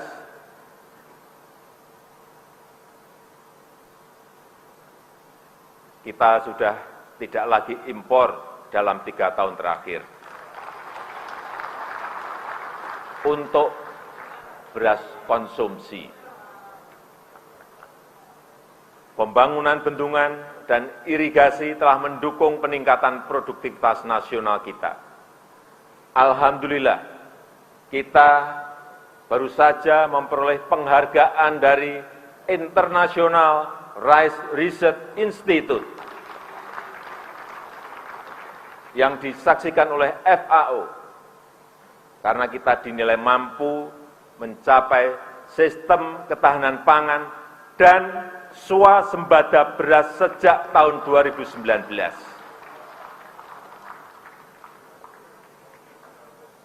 Yang ketiga, perlindungan hukum, sosial, politik, dan ekonomi untuk rakyat harus terus diperkuat. Pemenuhan hak sipil dan praktek demokrasi, hak politik perempuan, dan kelompok marginal harus terus kita jamin. Hukum harus ditegakkan seadil-adilnya tanpa pandang bulu. Keamanan, ketertiban sosial, dan stabilitas politik adalah kunci. Rasa aman dan rasa keadilan harus dijamin oleh negara, khususnya oleh aparat hukum dan lembaga-lembaga peradilan. Demikian juga dengan pemberantasan korupsi terus menjadi prioritas utama. Untuk itu, Polri, Kejaksaan, dan KPK terus bergerak. Korupsi besar di Jiwasraya, Asabri, dan Garuda berhasil dibongkar dan pembenahan total telah dimulai. Penyelamatan aset negara yang tertunda seperti kasus BLBI terus dikejar dan sudah menunjukkan hasil. Skor persepsi korupsi dari Transparansi Internasional juga naik dari 37 menjadi 38 di tahun 2021. Indeks perilaku anti korupsi dari BPS juga meningkat dari 3,88 ke 3,93 di tahun 2022. Penyelesaian pelanggaran HAM berat masa lalu juga terus menjadi perhatian serius pemerintah. RUU, Komisi Kebenaran, dan Rekonsiliasi sedang dalam proses pembahasan. Dan tindak lanjut atas temuan Komnas HAM masih terus berjalan. Kepres, pembentukan tim penyelesaian non-yudisial pelanggaran HAM berat masa lalu juga telah saya tanda tangani. Saudara-saudara sebangsa dan setanah air, saya tekankan reforma agraria, perhutanan sosial, dan sertifikasi tanah harus terus dilanjutkan. Berbagai macam bantuan sosial akan terus dilanjutkan dengan sinergi dan data yang lebih baik. Program pelatihan dan bantuan untuk para pekerja akan terus ditingkatkan. Program-program ini menjangkau nelayan, petani, buruh, pekerja informal, dan penyandang disabel. Tentang disabel, kita juga baru saja menjadi tuan rumah ASEAN Para Games di Solo, dan alhamdulillah kita menjadi juara umum. Yang keempat, UMKM harus terus didukung agar bisa segera naik kelas. Digitalisasi ekonomi yang telah melahirkan 2 dekakorn dan 9 unicorn terus kita dorong untuk membantu pemberdayaan usaha mikro, kecil, dan menengah. 19 juta UMKM telah masuk dalam ekosistem digital dan ditargetkan sebesar 30 juta UMKM akan masuk ekosistem digital pada tahun 2024. Berbagai bantuan pendanaan murah juga terus dilanjutkan. Penayangan produk UMKM di e-katalog pemerintah juga diharapkan akan menyerap produk UMKM. Di saat yang sama, kewajiban APBN, APBD, dan BUMN untuk membeli produk dalam negeri juga akan terus didisiplinkan. Kelima, pembangunan ibu kota Nusantara terus harus dijaga keberlanjutannya. IKN bukan hanya untuk para ASN, tetapi juga para inovator dan para wirausahawan. Bukan hanya berisi kantor-kantor pemerintah, tetapi juga motor penggerak ekonomi baru. Bukan kota biasa, tetapi kota rimba dengan pelayanan pendidikan dan kesehatan kelas dunia. Kawasan inti pusat pemerintahan memang dibangun oleh APBN, tetapi selebihnya 80% investasi swasta diundang untuk ikut berpartisipasi. Saudara-saudara sebangsa dan setanah air, semua agenda tersebut harus ditopang oleh manusia Indonesia yang unggul. Untuk itu, di bidang kesehatan, stunting harus cepat dipangkas. Layanan promotif dan preventif serta layanan pengobatan harus semakin kuat dan merata. Akses anak usia didik terhadap layanan pendidikan dan layanan yang berkualitas harus terus diprioritaskan. Para siswa dan mahasiswa harus dikenalkan pada dunia kerja sejak dini. Minat anak di bidang sains, teknologi, seni, dan olahraga harus didukung dan diapresiasi. Oleh karena itu, budi pekerti yang luhur, ideologi Pancasila, Bhinneka Tunggal Ika, dan patriotisme merupakan pilar utama. Seni dan tradisi lokal dengan semangat kebangsaan harus terus digairahkan. Karya sastra dan film, karya seniman muda harus terus didukung. Dana abadi kebudayaan akan terus kita tingkatkan sesuai kemampuan fiskal pemerintah. Adapun untuk tahapan pemilu yang sedang dipersiapkan oleh KPU, harus kita dukung sepenuhnya. Saya ingatkan, jangan ada lagi politik identitas, jangan ada lagi politisasi agama, jangan ada lagi polarisasi sosial. Demokrasi kita harus semakin dewasa, konsolidasi nasional harus diperkuat. Dan terima kasih kepada ulama, tokoh agama, tokoh masyarakat, dan tokoh kebudayaan yang telah berkontribusi besar memperkokoh fondasi kebangsaan kita, serta merawat persatuan dan kesatuan nasional. Saya juga mengharapkan dukungan dari semua lembaga negara untuk menjaga dan membangun demokrasi di negeri kita ini, untuk memperkokoh ideologi bangsa. Saya menghargai upaya MPR dalam mendorong pengamalan Pancasila, mengkaji substansi dan bentuk hukum pokok-pokok haluan negara, serta menggagas kerjasama internasional dalam mengatasi permasalahan global. Dukungan DPR dalam menghadapi krisis kesehatan dan perekonomian telah mampu membantu pemerintah. DPR telah mendukung beberapa transformasi besar, antara lain Undang-Undang IKN dan Undang-Undang Harmonisasi Peraturan Perpajakan, serta Undang-Undang Tindak Pidana Kekerasan Seksual. DPD sesuai dengan kewenangannya telah ikut berperan dalam menyusun beberapa rancangan undang-undang, terutama terkait dengan otonomi khusus dan pembentukan provinsi-provinsi baru.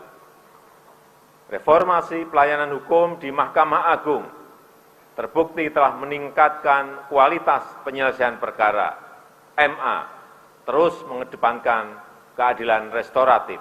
MA juga telah meningkatkan akses pelayanan hukum yang berkeadilan bagi masyarakat.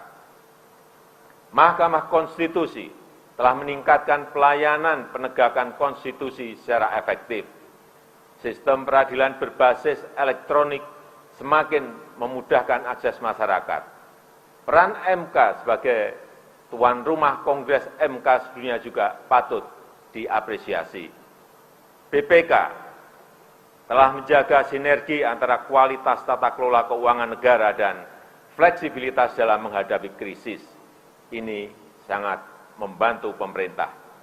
Rencana penyelenggaraan Supreme Audit Institution SAI 20 juga semakin memperkokoh kepemimpinan Indonesia di G20.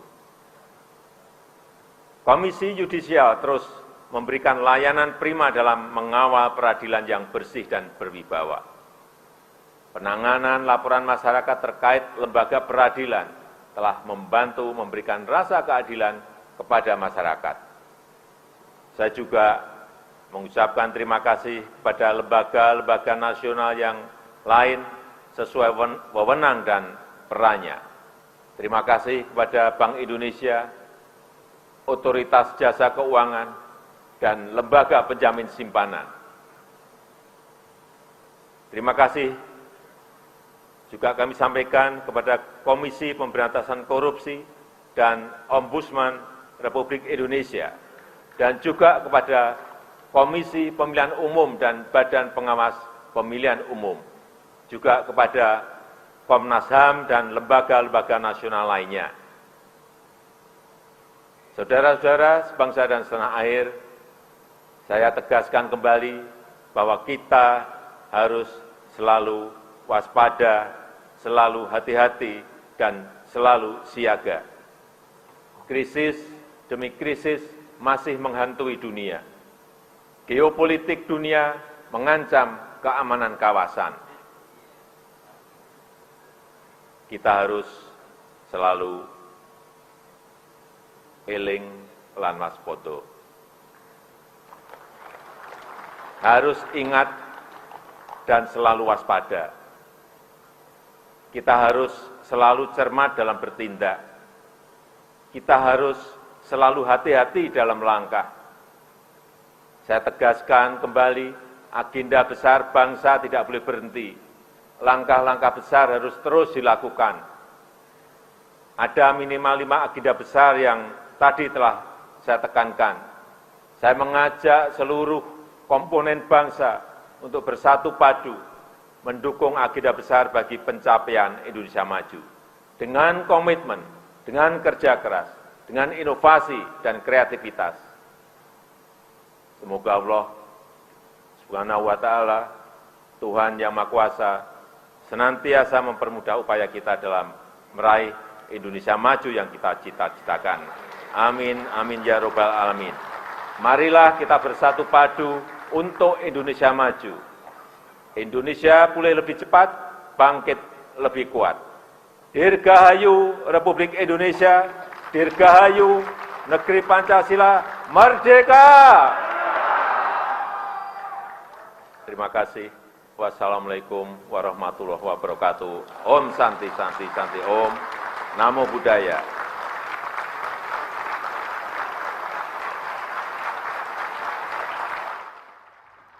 Dan sebagai tambahan. Can we bring the volume up? I think there's still some additional points. Baju Pak Sian berasal dari Provinsi Bangka Belitung.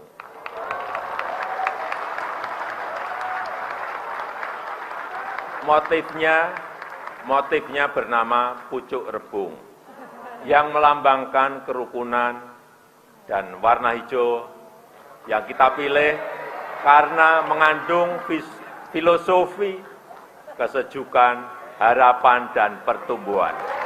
Terima kasih.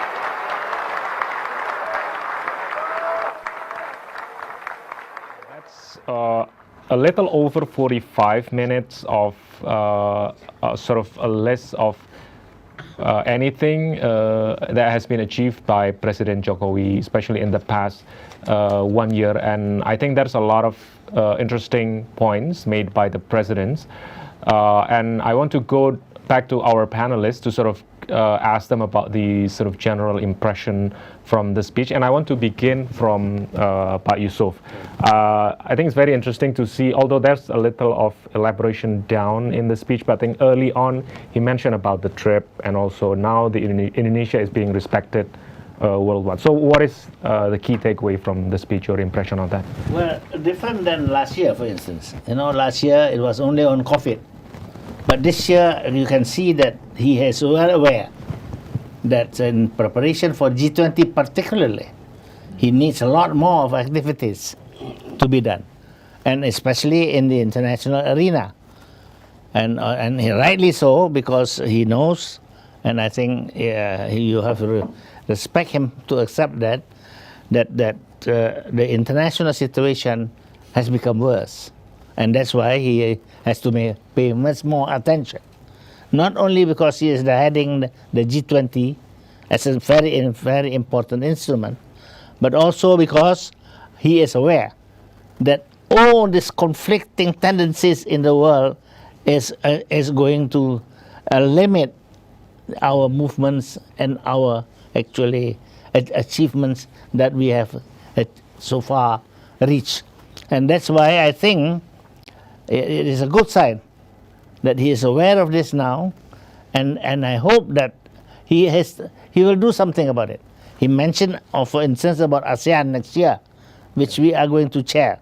It's a critical issue, because I think only through ASEAN we can really exert our influence in this part of the world, and that will be a very important effort, because we are now facing a problem in our part of the world, and that is that we are slowly but surely, drawn into more conflicts, into problem of positively, that we are going to face even wars.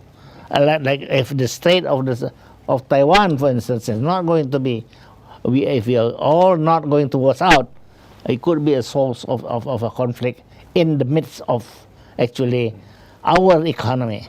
And so this is an effort that Indonesia not only has the right to participate, but I think there is a lot of expectations that we are going to play a bigger role, and that ASEAN is an instrument that we all have to support to get this to this level, because otherwise we don't have the possibility, of having a peaceful and a fruitful actually future to develop together.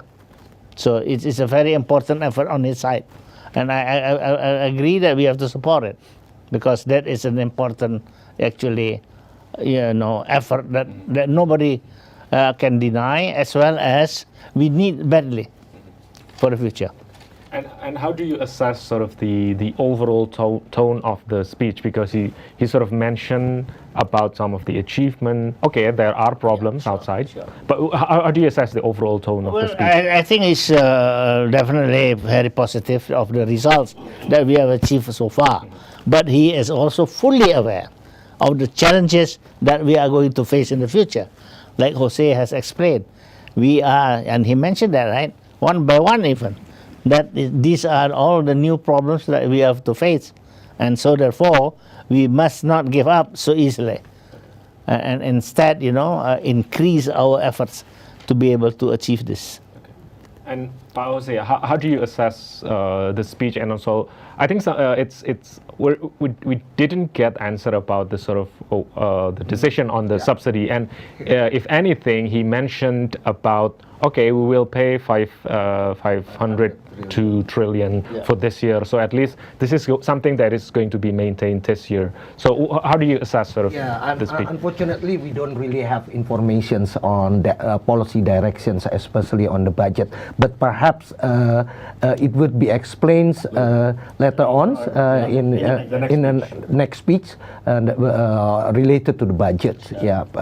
But I think we see also that he mentions about, I think one of the biggest achievements is to overcome the pandemic with a very minimal loss to the society in general and also to the economy. We managed basically successfully restart our economic recovery even much earlier than other countries in the region. Yeah, and then it was really we have to appreciate this kind of achievements. But I also have another note on another point actually on the president's emphasis on the what you call this domestications of the economy. Yeah, I have an impression that during President Jokowi period, the economy tends to be more inward-looking. And he actually also focused on that issue by mentioning about the industrialization and downstreaming. Of course, we need industrializations, but downstreaming part is still questionable. Actually, he mentions about the Indonesia's achievements on nickel productions, but actually, by having natural resources doesn't mean that you also quite competitive in producing the downstream industry. If you have a mango tree, for example, it doesn't mean that it's also quite profitable for you to produce mango juice. Yeah, because it requires skills and capacity. It requires access to market, and also it requires economies of scale that might not be there in the economy. And he mentions also about the value added that we receive, higher value added that we receive. But I don't know whether he got it right about the concept of value added. Value added means price minus cost. Yes.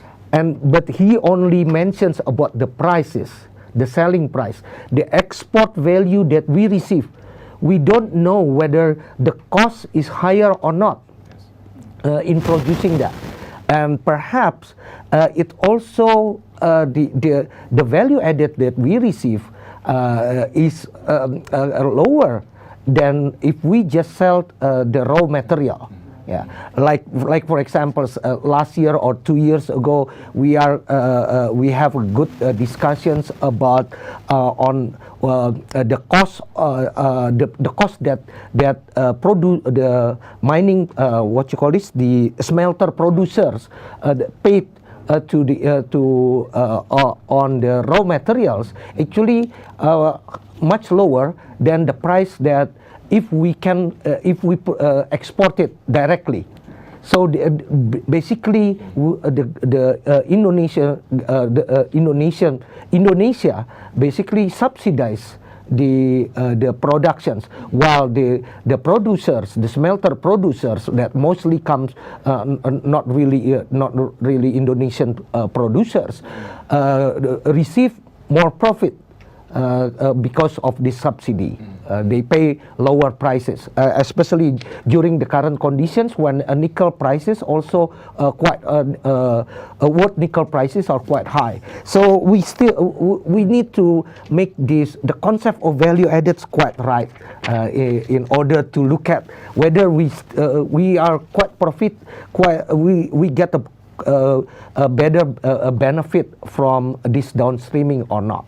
Another issue, President Jokowi also mentions about food self-sufficiency, and food security, which is quite okay. We're having food security. Of course, we want to have a good food security and also food self-sufficiency. But for the food self-sufficiency, we should also ask, at what cost? At what cost that we can have productions, enough productions to feed the whole country by ourselves? Yeah. Food prices remain to be the source of high inflation in Indonesia. Food price index increases much faster than other prices.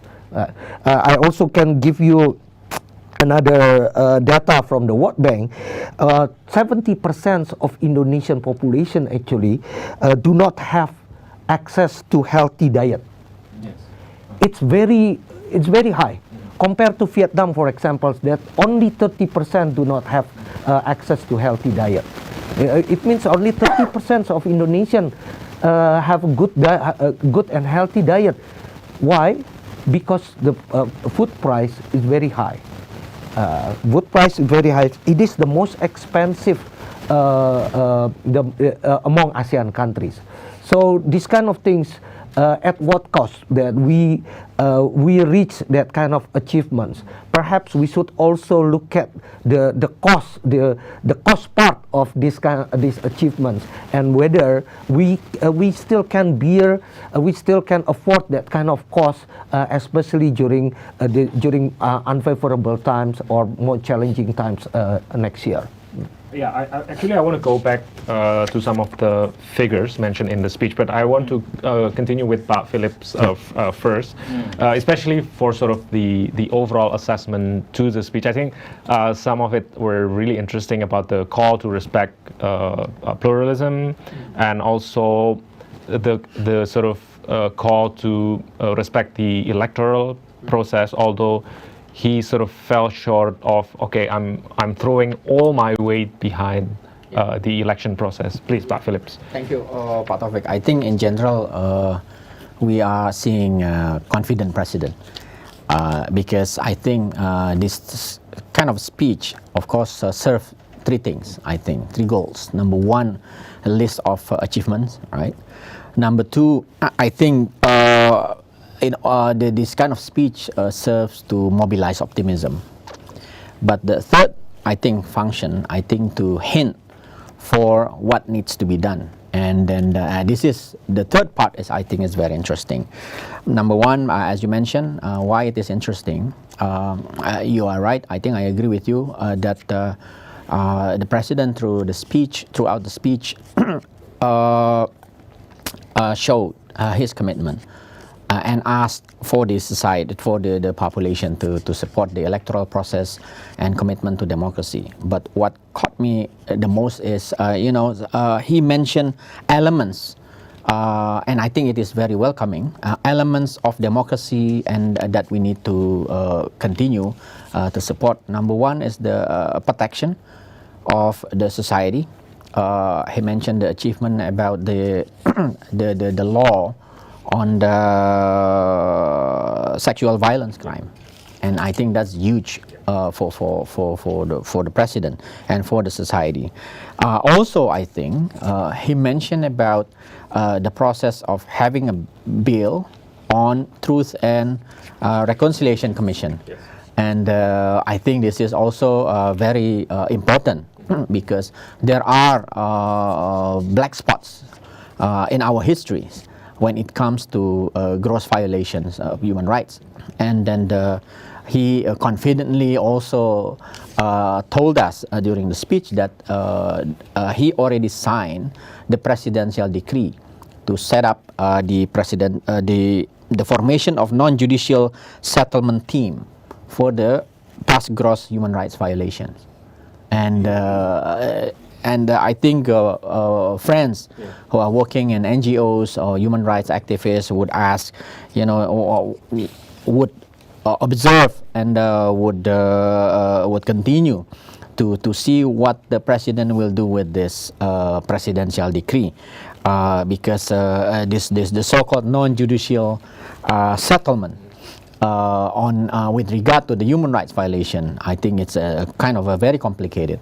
What will be the implication, for example, on the impunity that many of human rights perpetrators, human rights violation perpetrators throughout our histories, have enjoyed so far. And then if we go for this kind, I'm not human rights expert, by the way, but the non-judicial settlement, sometimes it's very important, right? Because you will always face stumbling blocks when it comes to human rights violation settlement. So non-judicial settlement is needed, but again, whether or not it will reinforce the impunity of the perpetrators and so on. But this is what I said earlier. This is the hint that I think President called for attention for everybody, because the team has been set up Now, what we are going to do with this, right? I think then the inputs, insight from civil society in particular, in this particular problem, I think is needed. And then, but what's interesting is the president can be very specific on achievement, but on human rights violation, he did not specify, right? I think we have a lot that has been a call, killing of Munir, for example, and some problems in Papua, and there are low-hanging fruits. But the president mentioned about the case of Bank Indonesia liquidity assistance very specifically, and also he mentioned I think Jiwasraya case, corruption cases, and so on. But when it comes to this human rights issue, no specifics from the president. But I think, again, this is a very complex problem, and it involves politics, and then it involves many things that needs to be considered on the issue of this. I think the fact that it is mentioned in the presidential speech, I think we have to really appreciate, and then it's call for action, I think, on us, how we are going to do this, to have this bill on truth and reconciliation. I think a commission. I think it is very much needed.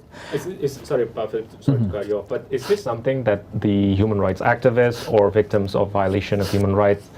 Because I didn't see a lot of discussion on this, so probably this will throw everyone off guard, or this is something that we can expect today. I think it's been expected, especially from the side of civil society, that Pak Jokowi mentioned this as, I think he included this on his third agenda. He mentioned 5 big agendas, and I think this is also a very interesting part, that for him, then these are the 5 agenda for us, at least from this year to next year. As Pak Yusuf mentioned, the first one is on the industrialization and downstreaming. Number 2, green energy and green economy. I think probably fuel, the cut of the fuel subsidies must be mainstream into the second agenda of the president. And number 3 is the legal, social, political protection of the people. And he mentioned about law enforcement agencies. Yes. He mentioned Polri twice, but not on that particular context. But he reminded that we need strong and healthy law enforcers, the police and others, and SMEs. And lastly, and what we discussed before the speech started, that he said the plan to have new national capital must continue. So that is the 5th agenda, big agenda that Pak Jokowi mentioned in the speech. And now I think it is very interesting because he included the social agenda, political agenda, not only about the election, but the elements of democracy, protection of human rights, and then the resolution to the past human rights violation. I think it's also needed, although we don't know how he's going to achieve this, because next year already political years, and then it must be very difficult to have this human rights violation settled. If I may add, on this issue, is where he has to depend on the people's help. Right. The assistance of the people, especially the NGOs, but not only the NGOs, the common people, is a very critical issue whether he can achieve it or not. Yes. Because on this issue, he will have to face his own apparatus that he cannot control completely. So that's why, he is dependent on the people's awareness on this issue. Yeah. And the media is a very important part, I think, in this issue. Yeah. So does the timing of this matter, because he only have 2 years left, so probably he But little to lose. But it is very important that he take this up, and even at the end of his term, because it is a critical issue that has to be continued by his, the next president. And one issue particularly I would like to mention is Papua, and that has not been mentioned. Yeah. Okay. Which is a critical issue, which have political and international aspects, but also domestic ones, and the economy. And therefore, that is definitely one issue that I would like to pick up and debate it further. I agree. Yeah. You want to add? Yeah. To that? Also, I think in some parts the speech kind of similar to last year's, right? I mean, he's thanking all these state agencies, you know, all the power shareholders, you know, stakeholder and shareholders of power, you know, all this BPK, Bank Indonesia, and others, and so on. But I think that is also very important because given these agendas, and given the political situation and the global situation that we are facing, for sure, all the power holders need to understand the issues, especially the international ones. We discussed earlier about the timing of cutting fuel subsidies, whether it is before the G20 or after G20. But for sure, then this international agenda affect our domestic agenda. About the timing and so on, and it should be, I think, shared and understood by all the shareholders and power holders. I think. Okay, and I think one of the most interesting mention was he thanked the central bank, especially for the role in the past year, and this relates to COVID and stabilization of the economy. Burden sharing. So, yeah, probably you can elaborate on that, Jose. Yeah, during the pandemic, actually, there was the kind of agreement between the government and the central banks that the central bank would support the efforts or the governments that the government take, especially from the fiscal side. So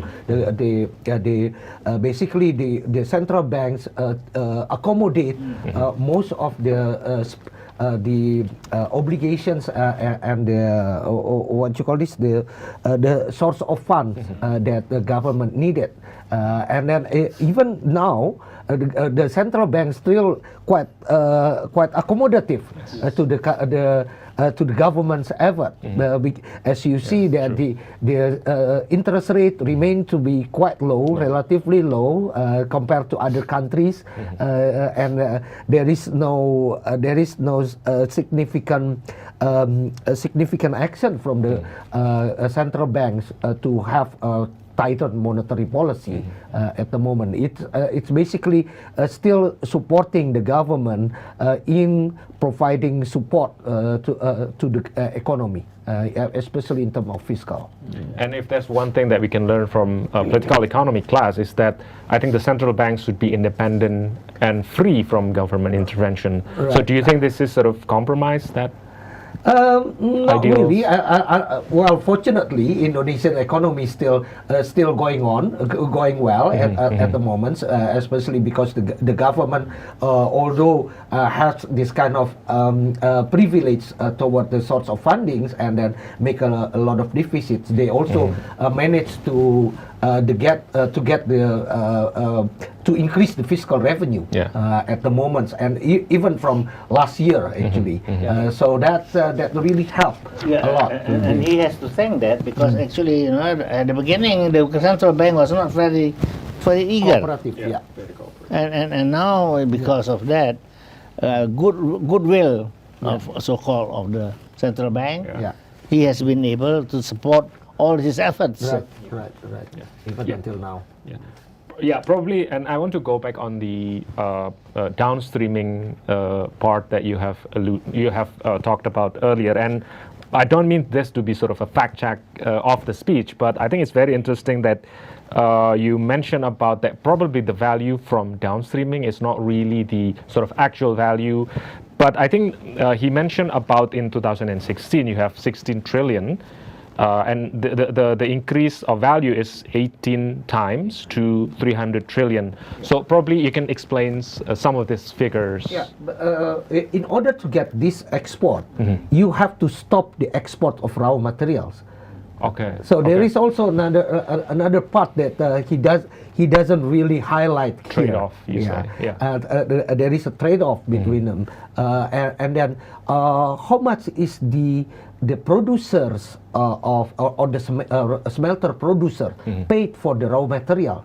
Do they do they pay at the what price? Especially the nickel price is very high, quite high at the moment. Do they pay at the what price, which is quite high, or do they get subsidized price because they are already in Indonesia and the raw material cannot be exported? It is banned for export. So they can get much lower price for this raw material. This is the kind of thing that we also need to look at. Sure. Not only just looking at the export value, which is the selling price of the products, but rather also need to look at the cost part. And the opportunity cost that Indonesia might lose because Indonesia wants to export the semi-processing rather than the raw material. Okay. And this is for Pa Yusuf. And there's one prominent mention, and I think Pa Phillips mentioned this as well, is that he mentioned specifically about the new capital.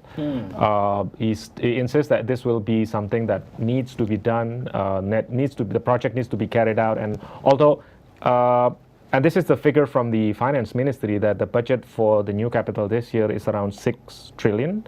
So this is sort of the initial funding for. So this is not really a major big figure.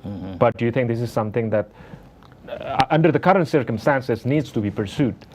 Well, the problem is this, though. The whole idea of the capital and the international economic relations that he mentioned, it's going to be a burden on us. That is definitely one item which I would like to underline what he has said, and that is, be careful. Watch out. There are many yet, problems we have to face. And so I would like to say, keep it open. Don't force the issue until you are going to get the problem with the other issues. So that's why this is at least watch out. I would like to argue, and just don't just freely decide on this issue alone, because he has other issues to face, and they are also more important. Yes. Okay. And this is for Pa Phillips, and I think he specifically and directly mentioned about. And this is, I think, for the political candidates, not making any effort to sort of create polarization or division within the society when the election comes. And like all of us, now we have someone in mind on who will do this, or probably some of the candidates who's trying to exploit this. So how does this fits into the sort of equation that Pak Jokowi is still the sort of, you mentioned earlier about the kingmaker in the game? Yeah, I think for that call for everybody in Indonesia to respect plurality and so on, this is the right day and the right time to call. This is a presidential speech to the nation, and then I think that is the president's obligation to mention this.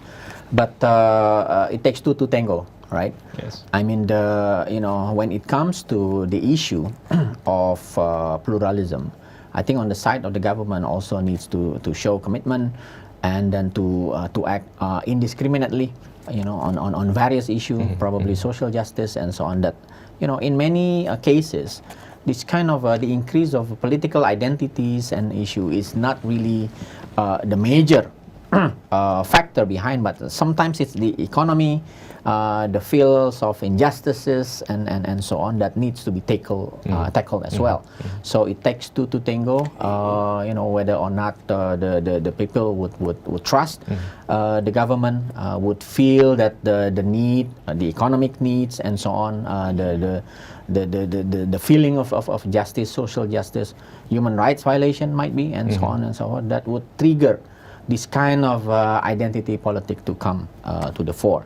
But I agree with the president, and we heard as well the the spokesperson for our DPR, Ibu Puan, also I think throughout her speech emphasized this, and the president himself started with this kind of message to the nation.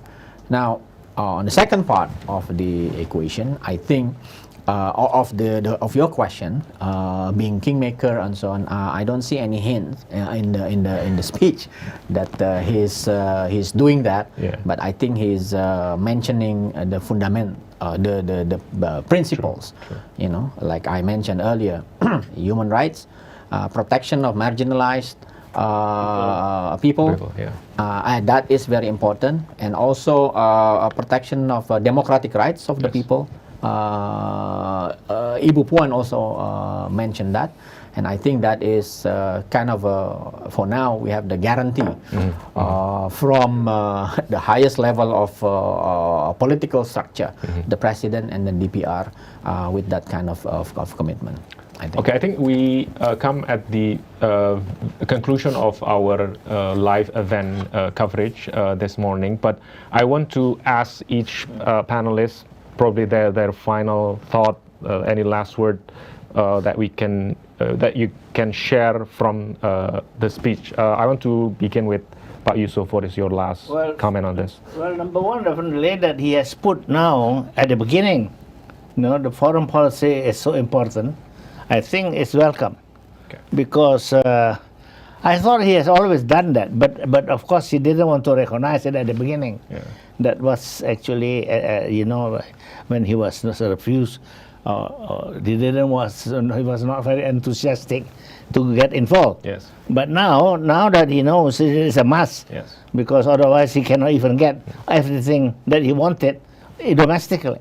And that's why he has to pay attention. Yes. And that is a welcome gesture. And I hope there is more coming, because there are more on the list of his obligations. Yes. That has to be recognized, and that has to be done. Yeah. And at the end of the day, he has to do it. Yeah. True. With due respect. Yeah. It is not only the foreign minister, but definitely the president has to get involved. Thank you, Pak Yusuf. Pak Jose, your last thought. Yeah, I think on this. the speech really emphasized a lot of achievements that have been done. I think it's a good speech, especially to look at all these achievements. Yeah. But and Pak Yusuf also mentions how it includes the foreign perspective. Yes. But unfortunately, in the economic fields, I think it's the other way around, because it seems that the policy, or at least the policy directions, tend to be more inward-looking. Although we know that the foreign and domestic economy cannot be separated. Right. And Indonesia actually in the past lost a lot of momentum because Indonesia is not really integrated toward the whole economy, the global economy. Yeah. So I hope this is not really this kind of policy direction is not burdening Indonesian economy in the future, especially when the situation is not really favorable toward the situation in Indonesia. Okay, thank you, Pak Jose. Pak Phillips, any I last think word? he mentioned a lot of achievement as we agreed. But I think what we need to continue to observe and to think about is how, especially on the planning side, how it is done. The fact that he mentioned about Indonesia will become the chairman of ASEAN next year, but no agenda is put in the speech what we are going to do. ASEAN, as Pak Yusuf mentioned, sometimes we look at it as an international organization, but actually it might affect our domestic as well. Right now in Southeast Asia there are two juntas, one in Myanmar, the other one in Thailand. And then how would it impact, when we are the chairman of ASEAN, how we deal with the issue of in Myanmar, for example, that would resonate with the domestic problems, I think, about how we really see, for example, democracies. He laid out his agenda on democity, land reform, a difficult agenda.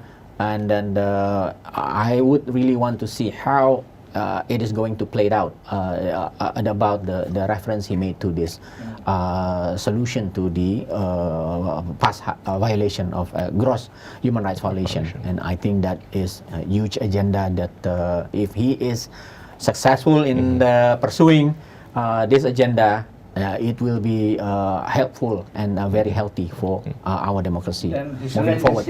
legacy His legacy will, Yeah. that will be sought, because that issue cannot be touched upon by many presidents before him. Yeah. And if he could do this, I think it's going to be very wonderful. Yeah, so probably this is time for Pak Jokowi to make history, doing something that past president has not been able to do. Well, Yes. they would like to maybe, but they didn't do it. Yeah. Yes. And now he not only said so, Yeah. he is planning to do something about it. Okay. Now we have to help him. Yes. To that he is able to Yeah. to implement this part, Yeah. which is a very critical part. Yeah. But mind you that he only has 2 more years. more years. No, And Yeah. perhaps only have a focus in on 1 year. Yeah. In 1 year. but this is an issue never too late. Yeah, but I think that's a very interesting way to sort of end our discussion, because I think we can come back next year to discuss about some of the promises that he has made this morning, especially on the human rights front. And I think that's a perfect way to close our discussion this morning. I'd like to thank Pak Yusuf, Pak Jose, and Pak Phillips for their insightful thought, as always, to our discussion this morning. I think from the speech and from some of the things that the 3 panelists have given us is that there are reasons to be optimistic, but there are also pitfalls and some of concerns along the way that the government and we as the people to be more mindful about in the next years, in the coming months as well. That's right. So, yeah. So I think that concludes our first edition of live event. Hope you can join us in our next installment of this event, and I think we have listened to a lot of insights and some of key takeaways from this morning's speech by President Jokowi. Good afternoon. This is already noon, and have a great day for our viewers at home. Thank you. Okay, thank you.